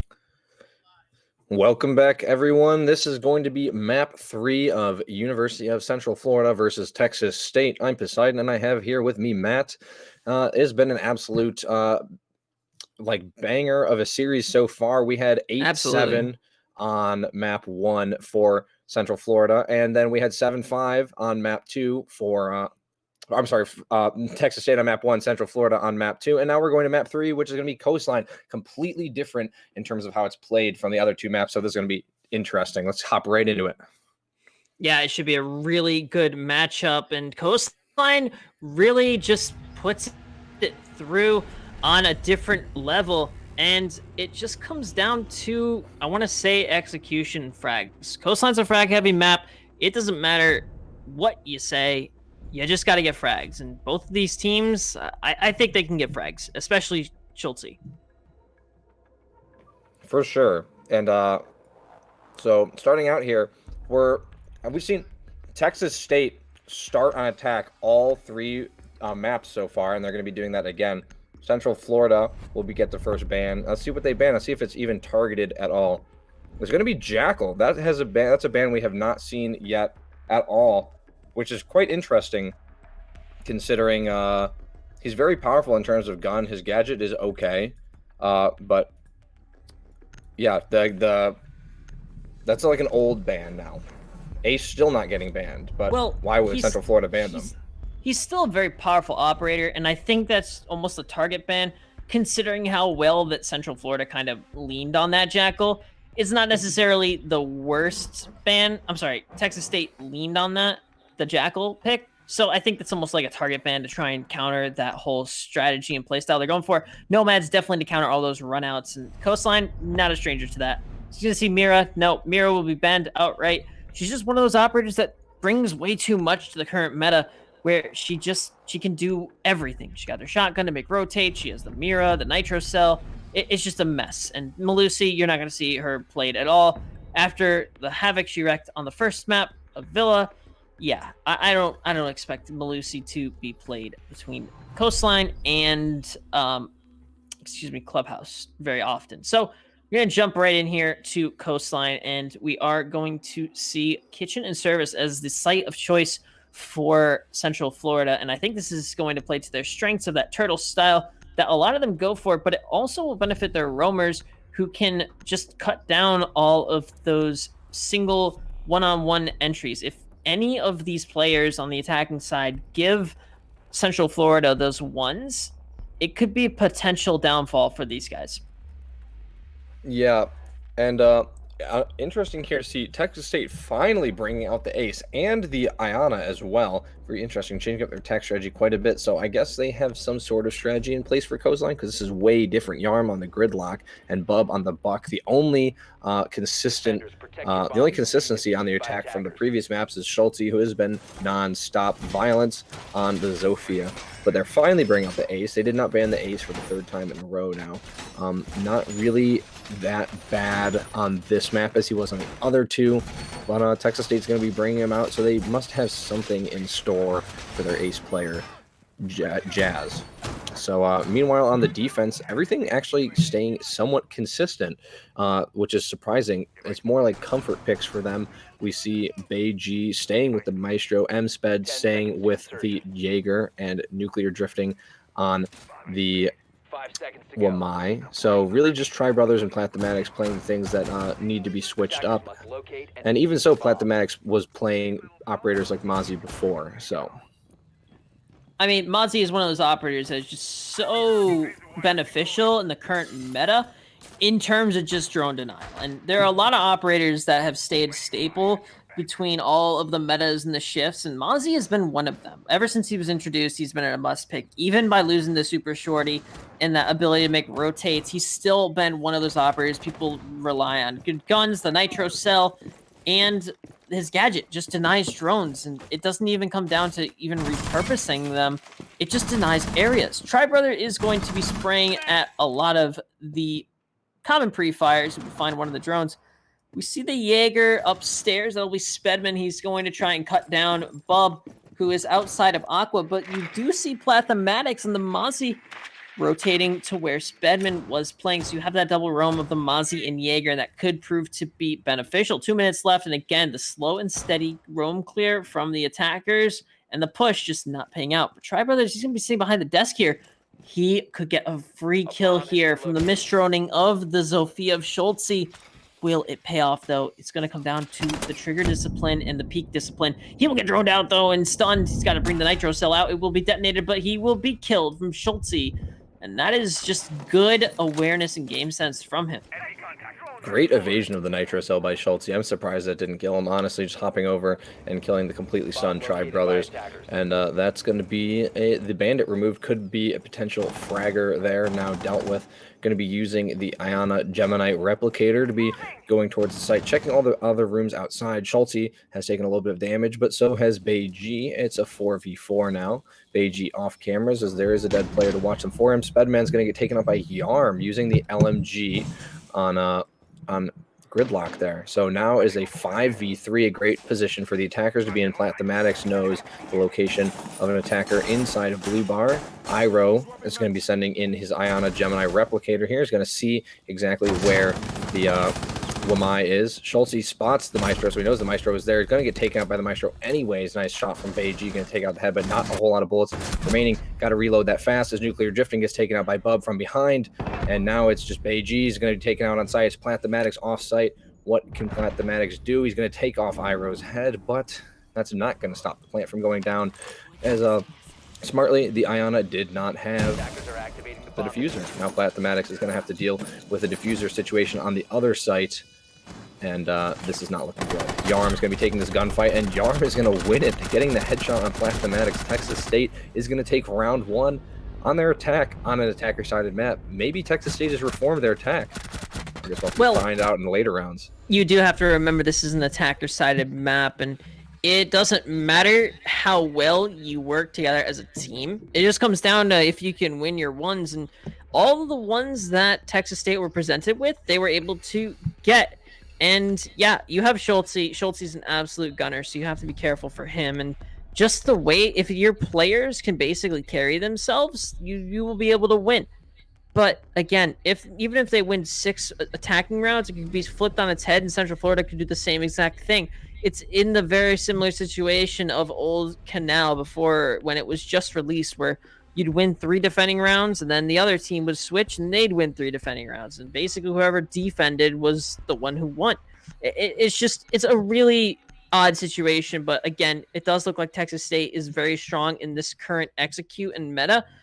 But Central Florida can easily come back here on the attacking side, or even if they get some defending rounds. I mean, again, the Coastline is just one of those maps where you just don't know. I mean, a lot of times it comes down to just how well you can win your gunfights, but again, it can also come down to how well you execute. So, I don't know. Between these two teams, they both exchanged 1 map each. It's really anybody's game still. Yeah, honestly, these teams are super duper even.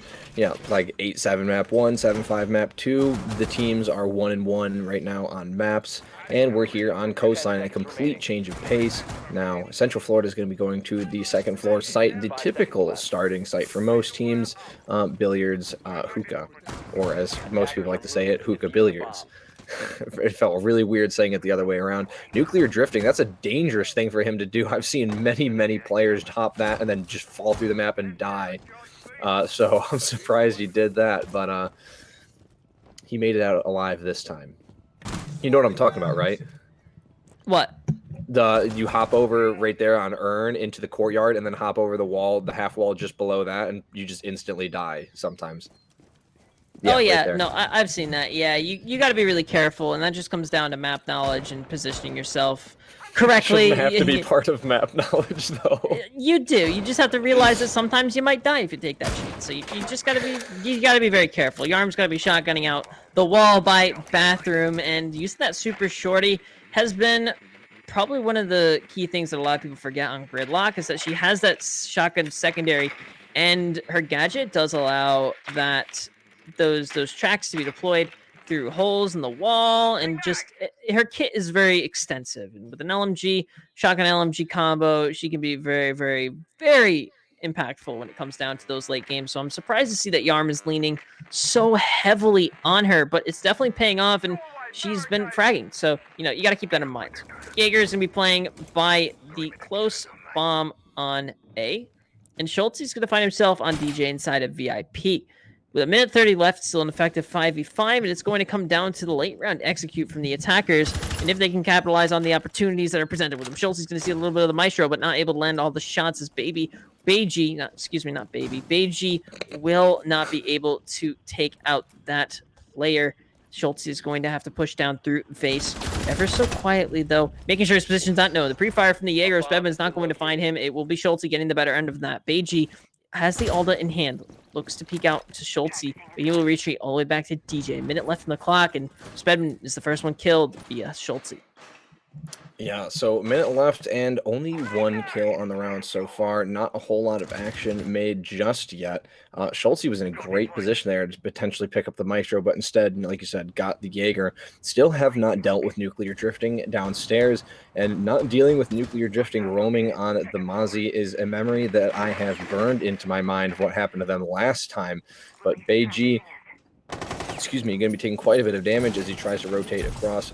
Tri Brothers just laying down inside of Aqua, then completely unknown. He almost gets a double kill as he flicks onto Yarm, but he's only going to get Bub as Yarm will finish him off now. It is a 4v3 situation for the attackers, and Beiji just wins that gunfight somehow despite the low health, but he will get refragged by Schultz, who will get immediately refragged by Plathematics. Now it's a 1v2 as Yarm is down.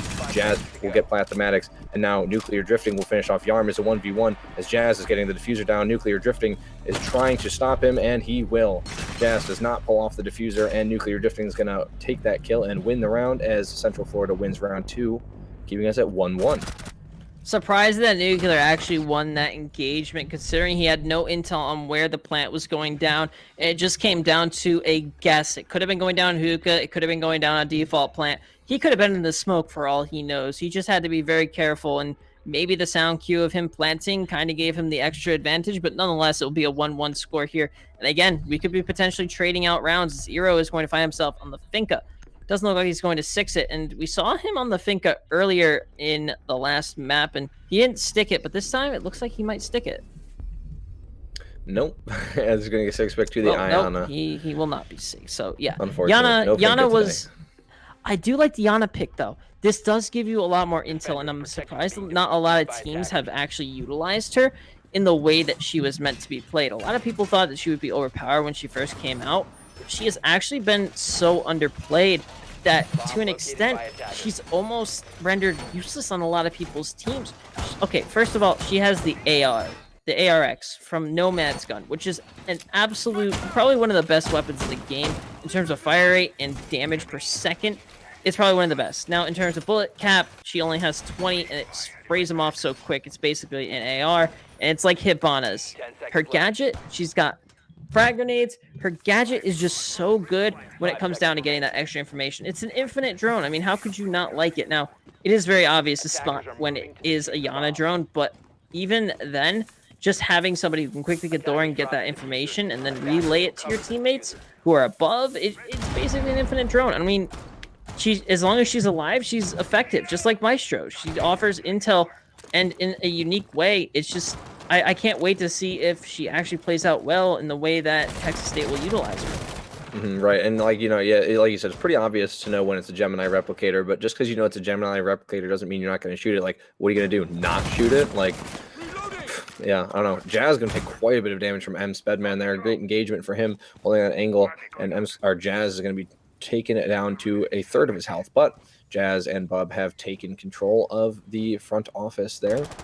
And they're going to be trying to remove M Spedman from behind the bar inside blue. But it's a little slow going now. 2 minutes left, so they still got plenty of time. Tri Brothers still roaming around upstairs.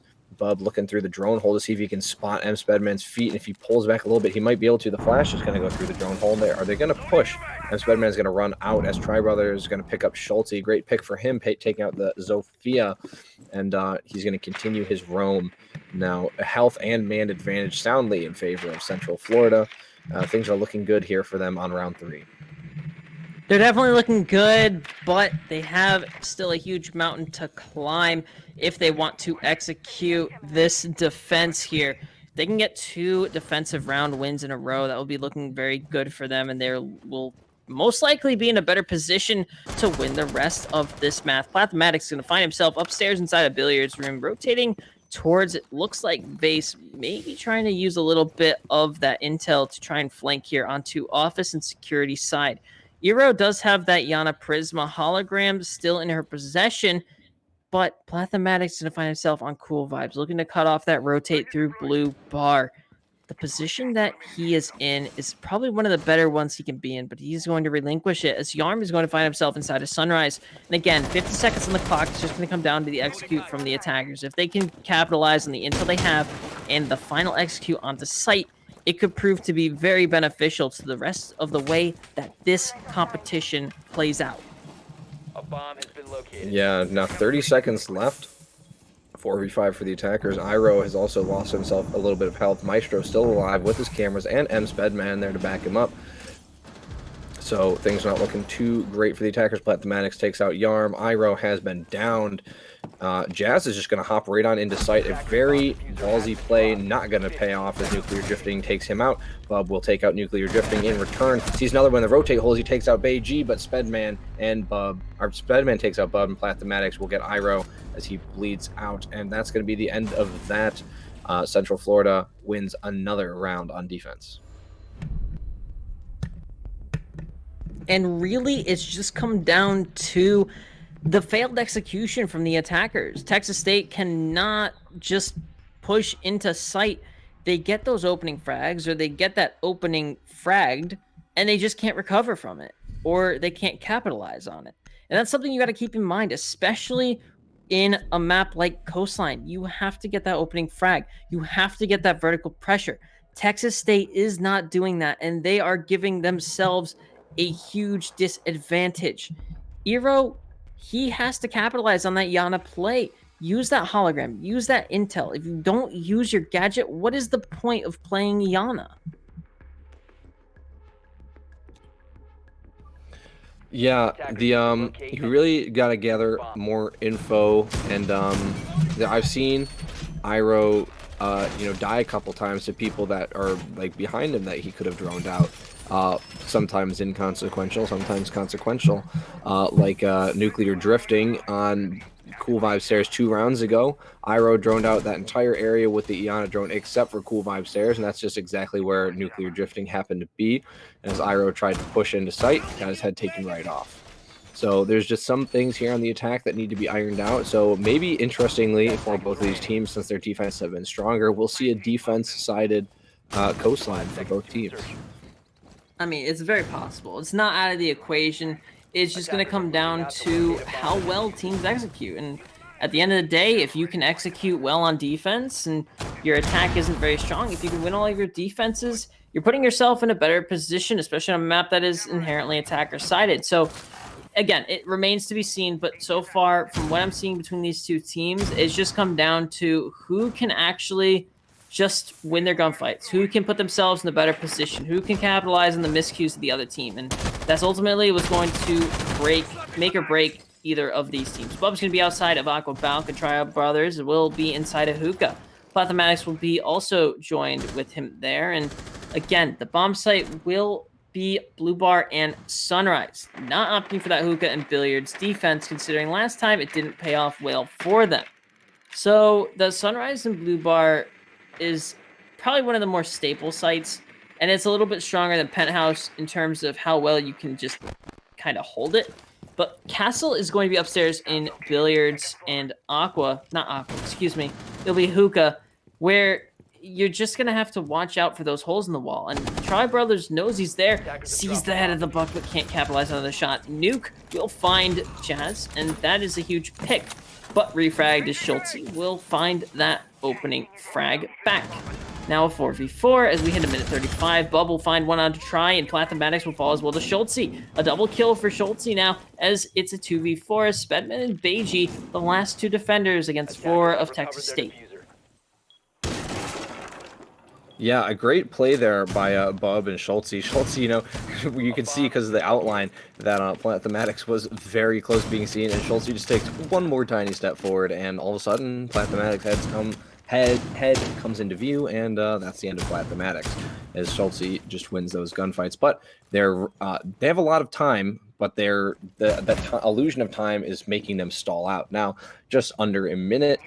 And it's a 4v2. They have the man advantage. Unless something catastrophic happens in terms of time or some miracle from Central Florida, Texas State shouldn't lose this. But we've seen worse happen. Spedman takes out Schultze.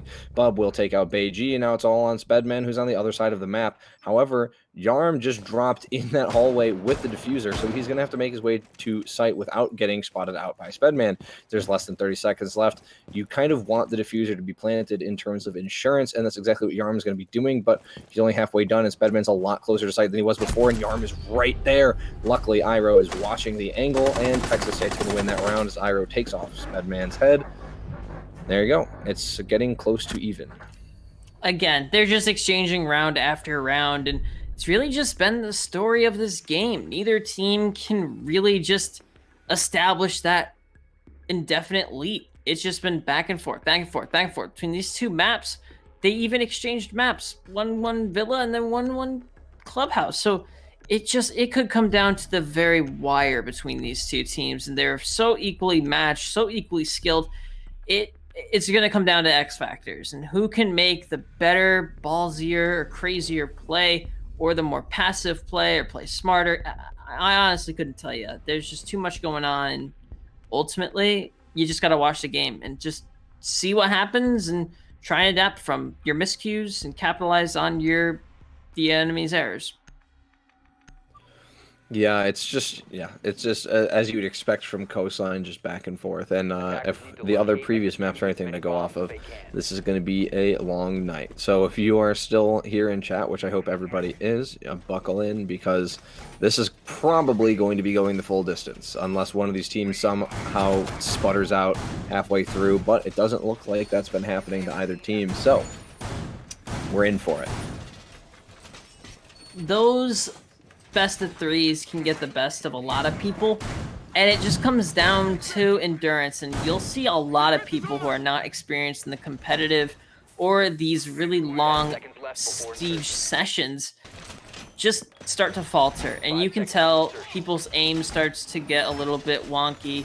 But a lot of times it just comes down to discipline. You want to try and win. Who wants it more? And I think that's really going to come down and determine who will win this match. And another cool thing you want to notice is that we see a Valkyrie from Nuclear Drifting. And Valkyrie is one of those operators that just offers a lot of intel. And intel is never a bad thing, especially when you're Central Florida, where you need to know where these attackers are coming from. Yeah, exactly. They have the Valkyrie, and that's something that Nuclear Drifting has been switching, has been toying. Whoa! Oh, wow, a nice heads-up Nitro Assault from Tri Brothers going to take out Bub. That is crazy. That is exactly what you were talking about, the kind of play that needs to happen. The crazy kind of ballsy plays. play. Yeah, and that's going to be it, and it's going to pay off for Tri Brothers, somebody who we haven't seen be too explosive, pardon the pun, in previous maps, but now he's going to start this round off with a bang and take out Bub. A great pick, as Bub has been pretty darn good this map for Texas State, going 6-3. He's going to be removed from that. And that was so mind-blowing, it actually blew my mind. I don't even remember what I was going to say. Oh, yeah, Nuclear Drifting. Yeah, he's been going back and forth between the Valkyrie and the Mozzie. Those seem to be his two comfort picks. Valkyrie definitely offering a lot of lot more intel than the Mozzie, because you don't exactly have to go get your intel with with Valkyrie. It's you have it, you can place it where you want. Although the Mozzie is nice for denying drones. But yeah, he's just been going back and forth between the two, and seems to just be comfort pick working out for him. Eero is going to be on that Aqua balcony, looking to try and use that gridlock, now opting for that ACOG instead of that 2.0 scope, just giving him that extra 0.5 magnification that he so desperately needs.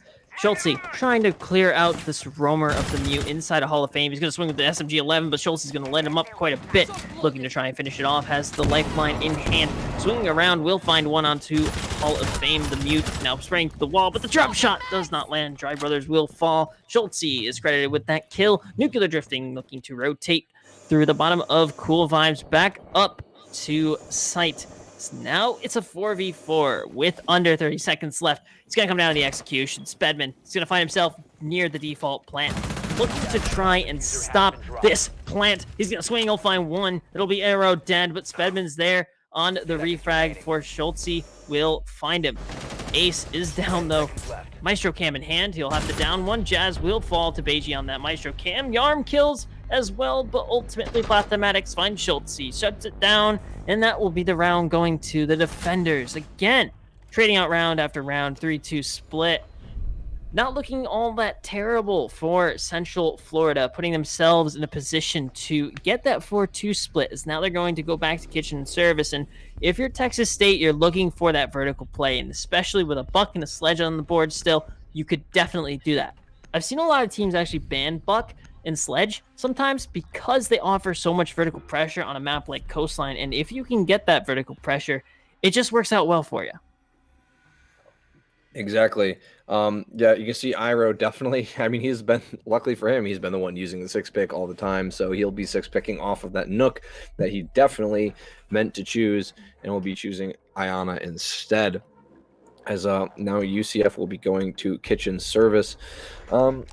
I believe this is the site that they've seen a moderate amount of success with. I believe they won it once, lost it once. I have a terrible memory.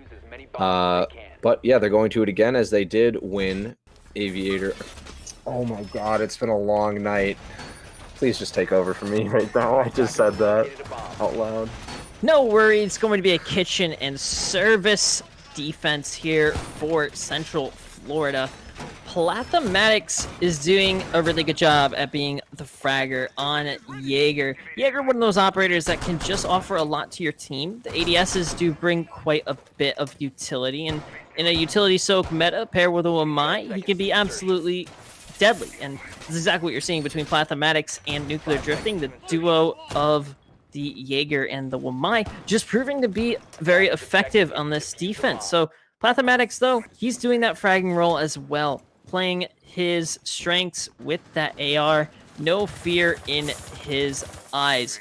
Beiji, he's got to set up his barbed wire, though, inside of service, making sure that he can get this execute here. Eero's going to have to go for the drone hole here, looking through. Might catch one lurking. The push from off a side from Jazz and Bub could prove to be very beneficial if he realizes that Tri Brothers has the back turned and is now focused towards Sunrise. We'll dispatch the drone, though, and Tri Brothers has no idea. We have God vision, and we can see that there is one outside of Blue Bar window. He will be droned out. So if Tri Brothers were smart, though, he might be able to punch out this barricade here, but Jazz is now rotated and pushing that same barricade. Getting rid of Tri Brothers in Sunrise is going to be one of the priorities for Texas State if they want to try and win this outright. Yeah, Tri Brothers doing an excellent job of wasting time, as well as Plathematics. Now under 2 minutes left on the timer, as they're going to be trying to get rid of these two defenders upstairs. Plathematics giving away his location, almost accidentally taking off Tri Brothers' head, just spinning around, no scope, spraying through various windows. Now they're going to actually move back out of Billiards. Plathematics is going to start to go down Cool Vibe stairs, as Tri Brothers is going to stick with it for a little bit. Iro is going to drop his drone down into the master penthouse bathroom, and he's going to see that there is somebody inside of theater, and that's going to be M. Spedman. So they've got 3 people on the roam right now. Very extended roam, as they're trying to hold down this upper floor so that they can't, Texas State cannot get vertical pressure on the kitchen, as vertical pressure is very important here. Bub and Jazz are inside of Blue Bar and Sunrise. Great position for them to be in case the roamers try to come back down. Cool Vibes, however, M. Spedman will be taking out Schultz. It's a great pick for him, as Schultz has been doing very well so far. He's trying to go for 2 as he does quite a bit of damage to Yarm. Yarm giving none back in return, now sitting at half health on the Thatcher. So Yarm's Tri Brothers. Oh, sorry. Yarm's got to rotate through Hall of Fame, though, and Tri Brothers looking to try and dispatch Liana, and he will. Eero will fall, and now Plathematics and Tri will move all the way back down to Cool Vibes. 40 seconds left in the clock. Nuclear drifting at 1 HP will come down to the plays with a peek from the Jaeger. Plathematics will find Bub, and now he's looking for more, though. Knows that Tri Brothers is here to support him, but Yarm is upstairs inside of VIP. 30 seconds to the clock. It's a 2v5, as now it's going to come down to the execute from the attackers and the defenders. Plathematics is going to be prone inside of jungle. He will find Jazz. Now it's all up to Yarm. A 1v5, 20 seconds left. He cannot do anything here. 15 seconds remaining. Yeah, very unfortunate situation. The diffuser is down. The only person he could potentially maybe get an easy kill on is Nuclear Drifting, who's probably hiding deep away in sight. As the time ticks down, it looks like Central Florida is going to take the largest lead we've seen so far this map. 2 rounds, as they're up 4-2. And this is the split you want to be in if you're Central Florida. On an attacker side of map like Coastline, you want to have 4 defensive rounds. And you're just in a better position. And what we've seen between this map and the last map, Central Florida has really been on the top of their game. They've just been able to capitalize on a lot of the miscues from the attackers, whether that be missed drones, whether that be just the operator picks that they have. It's just come down to execution. And they are not able to execute it on Texas State. They just let them walk into sight. They let them push these angles that they don't need to push, and it just costs them. So you're going to see them go up 4-2 here. And this is necessarily not one of the worst situations to be in. But now you have to start thinking, okay, if we got this good on defense, is there any way we can execute the same on attack? And I'm hoping that we can see the same kind of style from these two teams. And if we can't, well, we could be in for a very, very long rest of this map. Yeah, indeed. Seems like in the endurance battle, Central Florida has is slowly starting to get the edge. Whether that will get into the minds of Texas State or not, we'll have to see.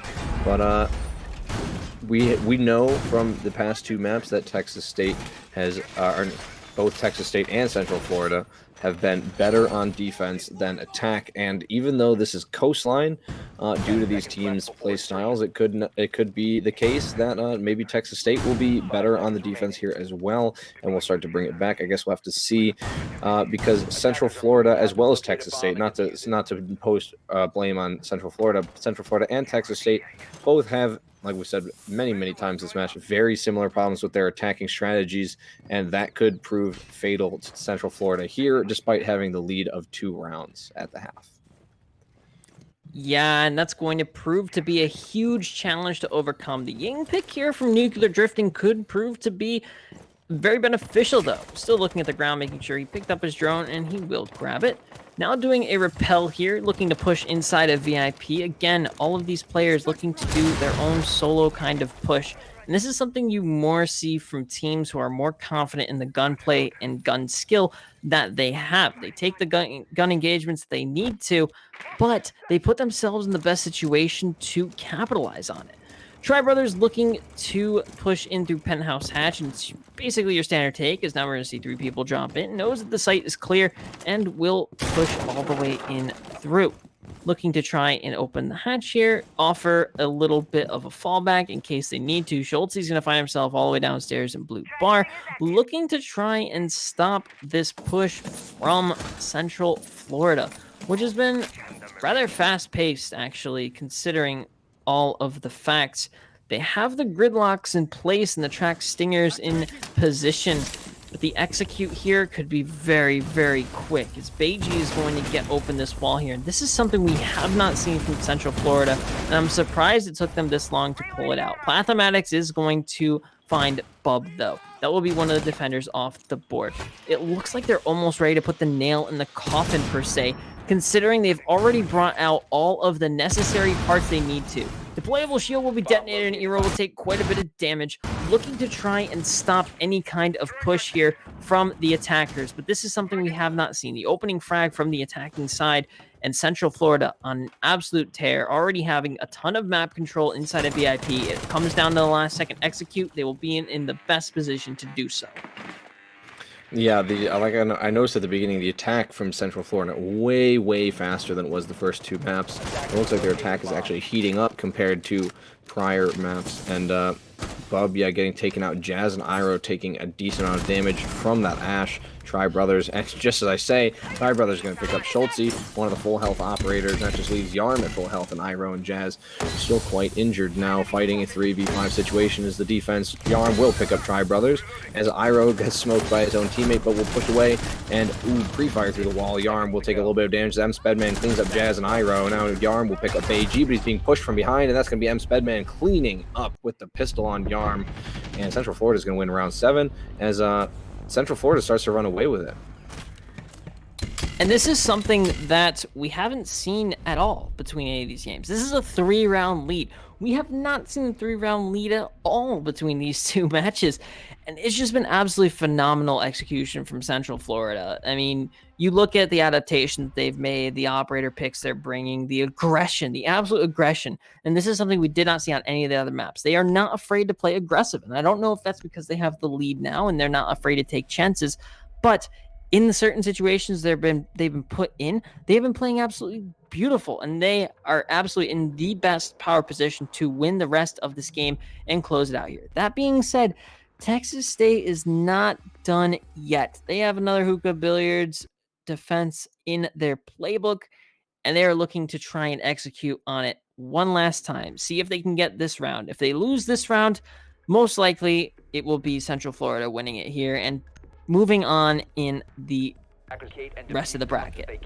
And Texas State, they're also looking to try and punch their ticket to the next bracket. But that yet to be seen, as we still have a few more possible rounds. Actually, we could have more to be played. Yeah, but things not looking great for Texas State here, which is very unfortunate considering we've seen these teams go back and forth the whole way. And it'd be a shame to see Texas State trip and fall just short of the finish line, but Central Florida is not going to give them any rest here, despite this being the third map and the first one going to overtime, second one almost going to overtime. Central Florida is looking to close this out, and I can't blame them considering they are East time zone and it's getting late. Despite that, you know, they're holding steady. Good for them. But yeah, so Texas State now going to be trying this defense here on hookah billiards a second time, and things looking very similar, except Bub will be playing the Jaeger. Yeah, so we'll have to see if that really makes a change. That's got to be more of just like a comfort pick for Bub. I would think that he just feels like the Jaeger is better for him. So Plathematic's going to be early on preventing any rotating in luggage there. So that will be good for stopping any roamers coming from the theater side, although that's being droned out and there's nobody over there. There is, however, a pest, so it's going to try and prevent the drones from getting through. It is seen, however, so Beiji is just going to come over and take it out, and that will allow the drones to move up further. Nuclear drifting also pushing up inside of VIP, so it seems like the problem here is that Texas State is letting them have the northeast side of the second floor too soon. They don't have any interest in the first floor at all, and neither does Texas State besides Schultze, who might potentially do a run out Down goes Bub's shield, and he loses quite a bit of health to that in the process, as the rest of the attackers are pushing through VIP and Theater. Plathematics is going to be joining Tri Brothers over here on Aquas. I believe that's who took out the shield. Going to be taking out the barbed wire, giving the position away, but what are the defenders going to do about it? There's not really much that can be done. They're not going to peek, and why would they? Looks like Central Florida has all their angles covered. Things are looking great for their attack right now. Shields being taken out, utility being dumped on everything that needs to be dumped on. Bub might be able to find a shot, and he does. Plathematics, good opening kill going to Texas State this time. Bub going to be taking out that gridlock. So now it's just going to be Beiji who dropped over there, as Tri Brothers is on the VIP side, taking out more shields for his team. I don't know if that one connected, though. It doesn't look like it did, and he's going to be taking out a nice angle from Bub, who's going crazy right now. Double kill for Texas State, trying to keep them in this, trying to prevent it from going to match point. Now it's just Nuclear Drifting, Spedman, and Beiji. Spedman's going to take out Yarm, and he's going to get dropped by Schulte. A refrag, nice refrag, and now it is a 4v2 situation. Things looking very, very good for Texas State. Where are Nuclear Drifting and Beiji? Beiji's in Aqua. He's going to be slowly pushing up. He is the diffuser. He's going to have to try and get it down. Nuclear Drifting is stuck, isolated over in VIP, unable to help out at all without pushing through the entire defense. Beiji trying to run in, but he's actually going to make it, and he's going to start to get the diffuser down. Schulte will get him with the Nitro Cell. Nuclear Drifting's going to get Jazz, but the swing out from Bub. Bub not going to connect too many shots, but that's okay because Schulte's there to help clean up. And Texas State will end up winning round 8, keeping themselves in it for just a little bit longer. I'm surprised that execute actually worked, considering oh my goodness, the execute on the defensive side actually worked, considering that last time they were able to just take control of VIP rather easily, completely uncontested, and they were able to push in through that and get rid of the deployable shields. So they do the same exact thing and it doesn't work. It was the same exact defense for both sides, but I can't tell what went wrong. Like, why didn't their attack go through? Did they just stall too much time? That being said, it's going to be a kitchen service defense here for Texas State. They're coming off of a win on that last round, and this time we're going to see Central Florida bringing a Monty. We saw a clash brought earlier by Schulte on the last map once for Jim. It was the only shield we saw. So now we're going to see a Montagne here introduce himself, as Tri Brothers will opt to take him. And I think this is more of just an intel gathering operator because, I mean, at this point, you want to try and do something different. And Monty is probably one of the best operators to do that. He doesn't require all that much skill, and he can just stand in a doorway and give a lot of information to his teammates, but necessarily you're just going to have to deal with him. And even if you smoke on the board and Ella, he's still very, very difficult to deal with without a Legion. Attackers are heading out. Yeah, indeed. But I believe that Tri Brothers is actually going to be helping out with the push there into the service entrance there. However, Jazz is playing the smoke, so if Central Florida wants to win this, they're going to have to burn out those smokes early on, which means Tri Brothers is going to have to get that door open ASAP and just stand there and burn out the smokes. If Jazz is smart, he won't throw them until later. I think it's going to be a smoke plant, because if you look at what Central Florida is bringing, they have 4 operators, each with 2 smoke grenades.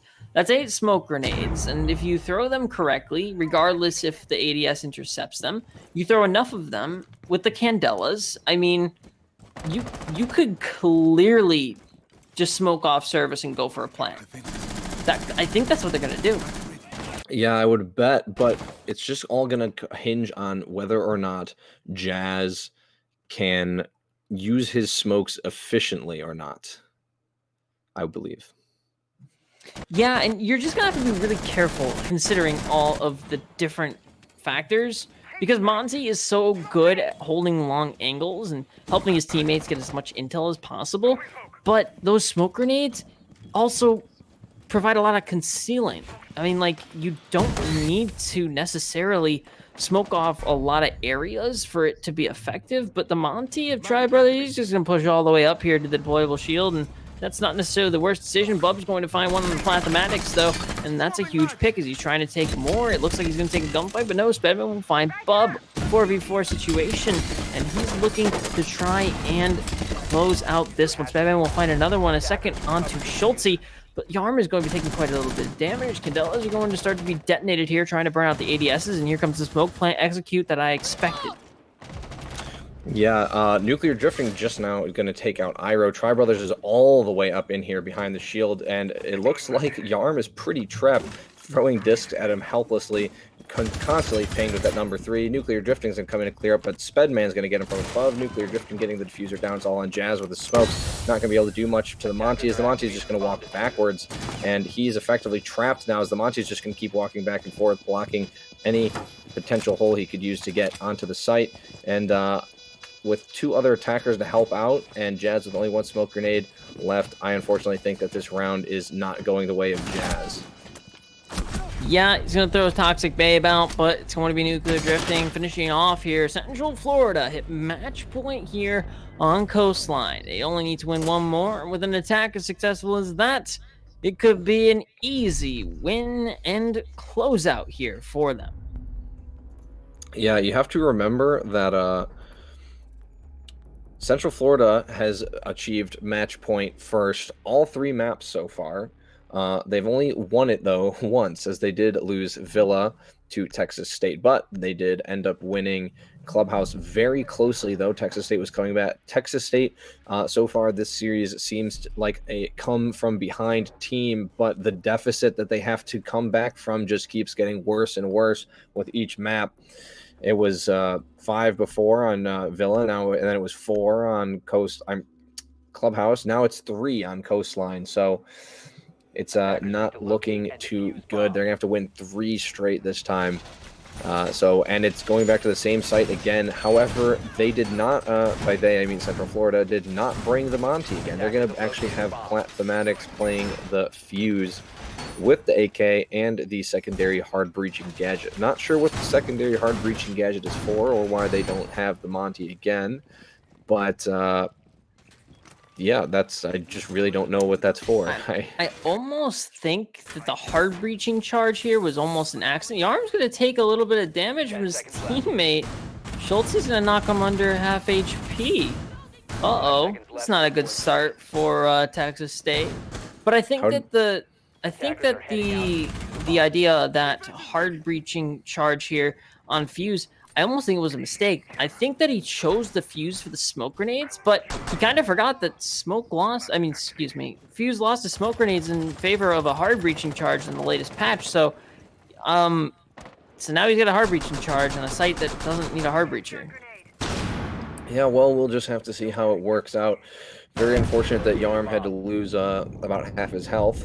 And Tri Brothers already got the door open and trying to make some action in there. Bub having lost just about a third of his health now, as he is playing inside of the bathroom. Holes already being opened in the floor above. Oh, wow. What a headshot from Bub as he takes off Thematic's head. I believe that had to have been through the hatch, right? That was through the hatch? Oh, yeah. No, it was the hatch was open.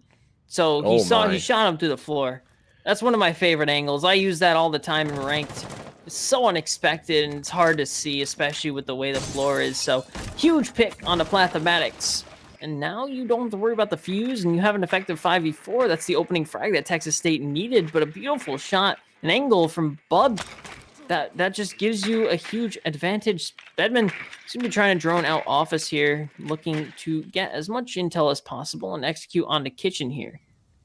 Yeah, I'm very curious, actually, because something looked a little off. Did that Fuse have a headgear? I couldn't really tell. It looked like it was like one of those, like the Aviator, like Jaeger one, but no, it just looked a little weird. I guess I just haven't seen Fuse in a long time.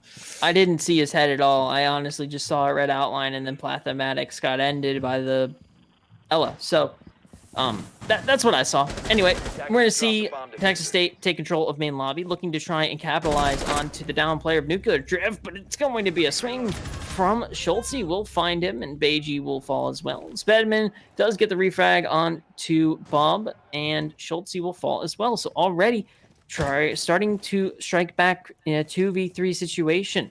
50 seconds on the clock, and Spedman and Tri Brothers still 2 alive. Yarm is going to be playing behind that main desk, and the prone angle from Spedman is attempting to hold that drone hole position.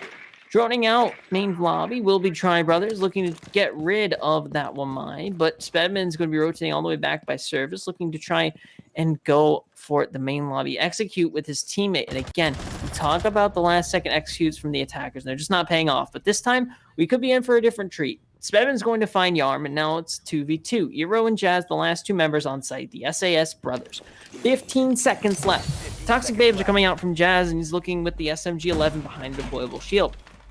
10 seconds left. He is looking to end this. Toxic Babes are rolling out in multiple locations, but Spedman's going to find Eero. He's only going to find one more, swinging out in the 1v1, but it will be Central Florida. Tri Brothers will be able to get the refrag onto Jazz, and that is a beautiful play.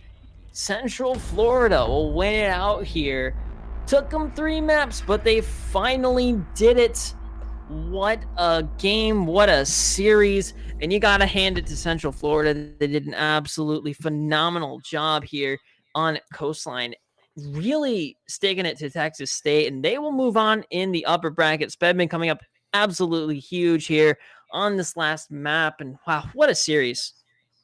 That honestly was a really great series. Both these teams so evenly matched, but in the endurance game and the attacking game that became Coastline, ultimately University of Central Florida is going to come out on top. There was a few key players there on both teams. Excuse me. We had Yarm and Schultze and Bub all putting in a lot of work on Texas State, and obviously M. Spedman putting in a lot of work himself, and Nuclear Drifting as well for Central Florida. So just some all-around great fragging from each different player, and some great teamwork. The attacks were a little slow from both teams, but the defenses certainly made up for it. And a nice clutch play there at the end, taking out the mute before he was able to do any more damage and keep them in it. That was just the icing on the cake for Central Florida, and they're going to move up on in the open playoffs here in CR6. Absolutely, and what a game. Always a pleasure to cast with you, Poseidon. But that will be it for tonight. It will be Central Florida taking it over Texas State. We thank you guys for watching, and that will be it from me today. Be sure to tune in and follow for the next time we are live. But that's all from me. Have a good one, and good night.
tell you what I saw.